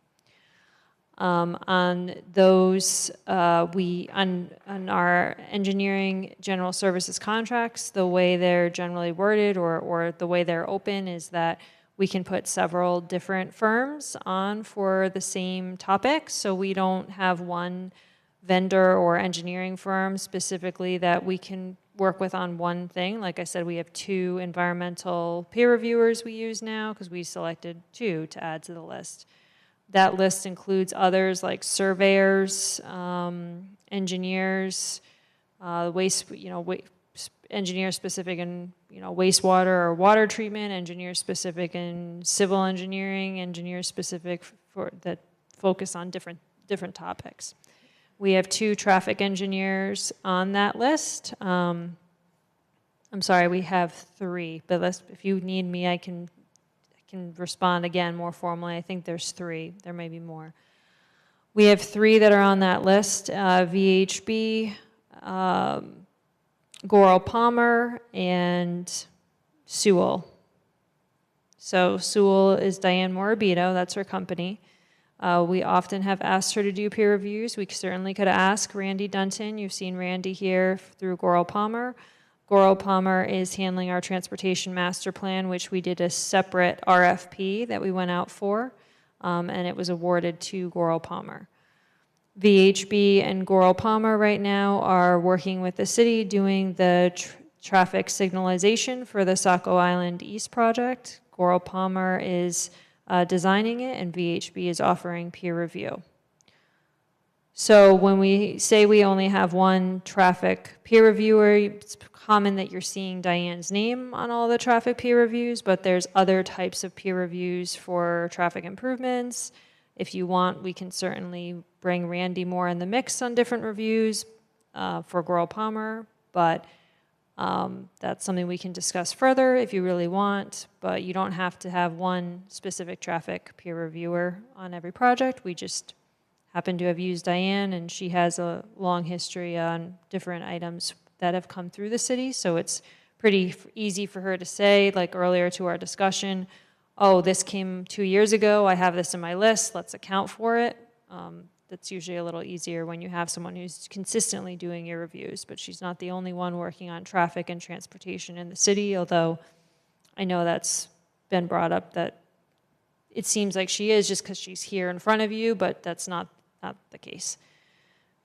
Lighting, we have a couple of people who could handle lighting on our list. I'm not going to go into details on lighting, but I will say that Shannon has been reviewing lighting as well, so we haven't really been going out as much on lighting. And then we have other other folks on that general engineering services list. Those terms are usually 3 to 5 years, depending on the contracts that are issued. I think the one we did for environmental was maybe 2 or 3 years. I'd have to go back and look. Does this address the question? Yes, I think so. Thank you. Okay. And if you have a further question about it, just let me know. I can get you more detail, but I just want to make sure that I've addressed it, so I don't want anyone to feel like I didn't answer. Thank you. Thank you. Jeff? I mean, I'd like to touch, I understand kind of both sides of that, seeing what Matt, wanting different vendors, but I think that there's also that huge historical knowledge that some of these vendors acquire when they service a town for as long as they do, and that brings more value, greater value, sometimes undisclosed value to what their fees are. And I think it sounds like they kind of have a happy mix right now, that each one of these peer review vendors, each category has a couple qualified vendors that are approved. So I guess I feel better knowing that there are 3 traffic reviewers that are already there. And if we felt like there was a conflict, and I've never felt like there was, but that they could very easily go out to a second vendor, I would rather not get locked into one person for a 3 or 5 year period just because they were the low bid, and we obviously know how that goes. So Emily, I really appreciate the explanation. I think it opens our eyes to know that you already have checks and balances kind of in place, and yet I also do support tending to have some of those common names because they know historically of our town's concerns and issues. So thank you. Yeah, and Thank you, Jeff. good point, if I can, just on checks and balances. Like, we had a project, if we have a project with Haley Ward on it, obviously we're sending the review to Normando to review, so it's good to have a couple so we can balance that out, just like what Jeff is saying. Yeah. I wasn't aware that you have 3 to, multiple that you're using, because I think that's what I was looking for, not just, I feel like everything I see is one person for either a landscape architect or whatever it may be. So knowing that there's a few out there that you're using, that's better than my initial thought of having just one. So. Well, there's also the added, when you hear the same thing from the same person over and over and over versus hearing the same thing from different people as well. There's that added reassurance that we're all on the same page, we're getting the right answer, and that's good. Any other items to discuss? I'll add one for Jeff. It's a task, of course, for staff. I'd like to know more about supportive housing. I'd like to know definitions, instances, success, failure. I'm looking at right now mainhousing.org. So this appears to be the Maine State Housing Authority, their website. The link I'm looking at talks about the supportive housing program. And the first sentence says the supportive housing program provides developers funding for the creation of housing for persons with specific housing needs at 30% of AMI or less. It talks about applicants required to describe the extent in which they can address one or more of the following consolidated plan priorities: improve housing quality, expand the supply of affordable housing, and/or help Maine people attain housing stability. It talks about eligibility. So there's, I think Jeff brought up a point tonight that maybe our zoning's not prepared for this particular scenario or a similar scenario, and I guess I think it'd try to be proactive instead of reactive and try to learn more about it and how it can apply to Saco, how we can use it. Just more about it. So I have funding that I have to finish up an RFP to hire a consultant to do the housing action plan, which has been on the books for a little bit of time. And so I can certainly give you a report about supportive housing, but we have to look holistically, like you're saying, at all different types of housing in Saco. So that's one of the things that RFP will be looking to do as part of that action plan, is getting a consultant to help us look at housing on a holistic basis. Yeah, and during the zoning update, we had a lot of definitions, and I know we consolidated a lot of definitions, and I know we had a lot of similar definitions, and some of them were slightly different from the next, and we tried to create efficiency and put them all back together. And I think that's where some, to Jeff's point, some of the definitions have become maybe a little bit too loose. So with this, like you said, the whole housing piece, perhaps we can work on tightening it up. And I don't think we need, 10 different minute details, or definitions to describe dwellings or housing, but something that's appropriate and clear. Mr. Chair, if I may, I agree. And I think that what's really important here is that if we hire a consultant, is to have it mirrored with a true legal definition. So what I was tending to refer to tonight was what was on a legal website, and just having a consultant that says, oh, it's supportive housing. And if that's not the same legal definition, because it could be rehabilitation housing, right? It could be attic reform. And just because somebody puts a catchphrase to it, I think what I'm really looking for is the ability to have definitions in our zoning that apply to what type of housing and how they would be permitted uses in each zone. So I think we need to clarify that, and that's what I would really strive for. And yes, we have to look at the housing as a whole, but we also, at the tail end of that, I think we need to have a legal review so we can have very clear, concise definitions for each one and how they could be applicable to that zone.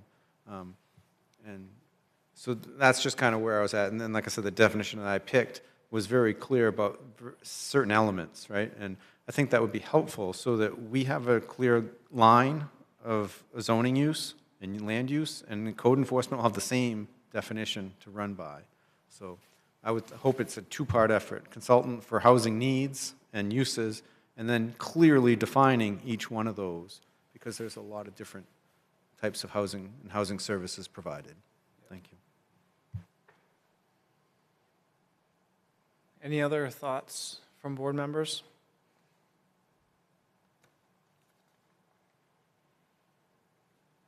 All right, and with that, 9:42 p.m., we can adjourn. Thank you, everyone.